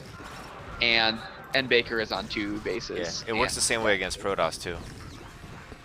Yeah, 4 bases is just like the golden number for Zerg. So not having them, it's not gonna. It's just gonna get worse and worse for him as it goes on. Yeah, and I love this. I mean, it's not really a real. Yeah, it just became a real mech transition. Like the fact that he's lifted his barracks now. The mines pretty much like deny the entirety of and Baker's composition right now. Mines pretty much hard counter this composition. Like, yeah, you can send one Ling and grab a lot of them, but ultimately, like now, and Baker's gonna have no map presence whatsoever for the rest of the game. And Dark Yeah, you don't Matter's really free to want to roll around. push first mines unless you have a ton of hatcheries to make a lot of lings from Mhm. and a lot of money because you're gonna lose a lot of stuff to mines. It's just how mines work. It's not the most fun thing to Yeah. fight against. And Yeah, oh no, watch here, the. Oh yeah, god. oh god, Oh, oh! pain. Wow, dude, damn it. Oh, and the fail swarm into GG. Oh man, Yeah, Something about this timing of that made me laugh really hard. Like the explosion, yeah. Burrow or the mine, the swarm, and the GG. Like one, two, three, four. I don't know. Too good. Dude, I feel so bad for N Baker. His plan was so good. I mean, losing those first two lurkers really hurt, really bad. Like, I feel like he could have been in a much better position if he got all three of those lurkers on Dark Matter's high ground early enough in the game. I really like the planning of what he did, and then he almost succeeded too. He almost pushed all the way down.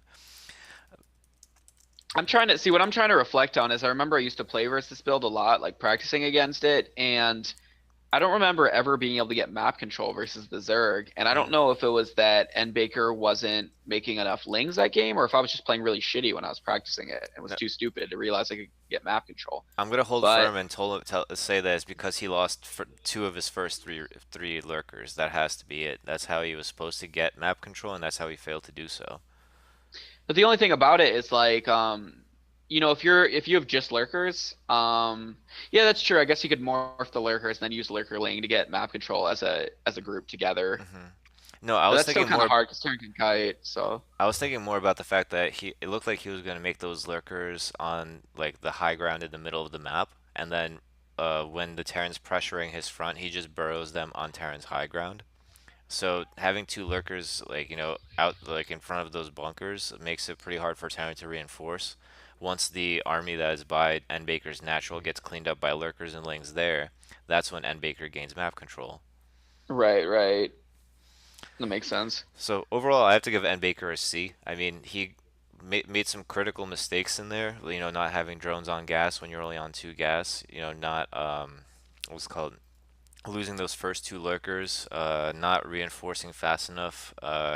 Clearing out the army in front of his natural to reinforce the push down the ramp of dark matter. But overall, I think I really liked his concept in that game, like his play. And then he held on after suffering setback after setback, so he's got that spirit. Now, as far as dark matter, I think I can't really fault him for pretty much anything. I mean, he had a bit of miss micro here and there, but bio versus lurker and fast swarm is hard. It's hard. So on the grand scale of things, I can't really fault him for much. I want to give him a B plus, no problem. So I think for N Baker, I don't know, he's a Zerg. Good luck. You're fucked. No, I'm kidding. For N Baker, like I think I would have liked to see him push a lot more aggressively when he got the swarm in a good position. Mhm. Because what he would do is he would kind of like swarm preemptively when he could actually move his lurkers in Mhm. a lot farther, and he could have taken like that would have made it. He could have taken more space, and that might have even given him enough time to be able to swarm into the Terran's like barracks line a Yeah. little bit. Yeah. If he Um, leapfrogged a little bit faster and farther. The other thing is he didn't really transition out of his build at all. Like the thing about it was he got the initial swarm contained, but the problem was he left a group of Marines around that were going to be able to cut off reinforcements. So he needed some kind of plan for how to win considering that, and he wasn't really able to deal with that. And then once the Terran was able to bust out, the Terran had a fair shot of winning. And I feel Mhm. like that's where he really messed up the most. Obviously, like not having the gas was huge because that messed up his unit composition and messed up what units he had to help. But I also would have liked to see him expand more and like intelligently Mhm. playing later into the game if he wasn't going to win straight up. Yeah. I don't know what letter grade I'd give him, He, but he's not like messing up making the probes. Like he did pretty good on some other ends. So I think he's got it. He just needs to practice his build quite a few times, play mhm. it out a few more rounds, then he could do it probably pretty solid. Yeah. As for Dark Matter, he just like committed my Terran sin of getting armor first, which I hate. And then he also like, even though he went fast hive, like played as if it was drop, which I also like don't like, but didn't even matter that much because it was like not game breaking by any means. But it's pretty easy to scout that it's not drop just by scanning and seeing the hive. But Mm, so he probably should true. have done that. I think besides that though, like he didn't really know the counter or like too good of a counter to the build that Dark or N Baker did, but that's I can't really fault him on that because I feel like not a lot of Terrans do, and I think he actually played pretty well considering there's a swarm killing him, like a swarm of units under Yeah. swarm killing him. So I think he did a pretty good job, and his macro was like pretty clean all game. So I'll Mhm. give him a lot of credit for that. Yeah, he's definitely become very solid, and I remember you even saying like, "Yo, some of this movement, yo, this guy really C minus?" Yeah, but he's just, he's getting up there. He's getting really good. So Major props to both Dark Matter and N Baker. I think that was overall probably like the most like I guess technical game I would say like out of these series because a lot of these games felt like one of the two players didn't really know what they were doing or they were messing up something. In this series, I feel like Dark Matter, even though like you said, he didn't do the perfect counter, I feel like he played very well, and Baker played very well. He just got like a few crucial mistakes got in the way. And that's about it, I think. Yeah, it seems like it. It seems like a wrap. Looks Yeah, like Dark Matter and Kicks representing for the Terrans and getting the high scores. absolutely. Shame on you, Diarrhea Terran, for your C minus. All the other Terrans got high grades. Very true. So I'm just gonna quickly preview for next week or sometime soonish because I'm incredibly busy with life and shit. There's is still gonna be a mystery cast. I'm not revealing anything. We're gonna cast week 8. Still gonna have to cover Laser Snipe Storm Drop and Elmaster vs Dark Matter, which is like now from like week 5 or something. I did figure out how to cast on Shield Battery now, so those should be coming in the near future. So I do want to give a big shout out to my team, hashtag team. Shout out to Laser Snipe, who is the chief administrator of this league. And big thank you to Puppy Killer for joining me today. Always a pleasure. Yep, and shout outs to everyone who tuned in today and sent in the replays. Thank you guys. Take care. Have a good one.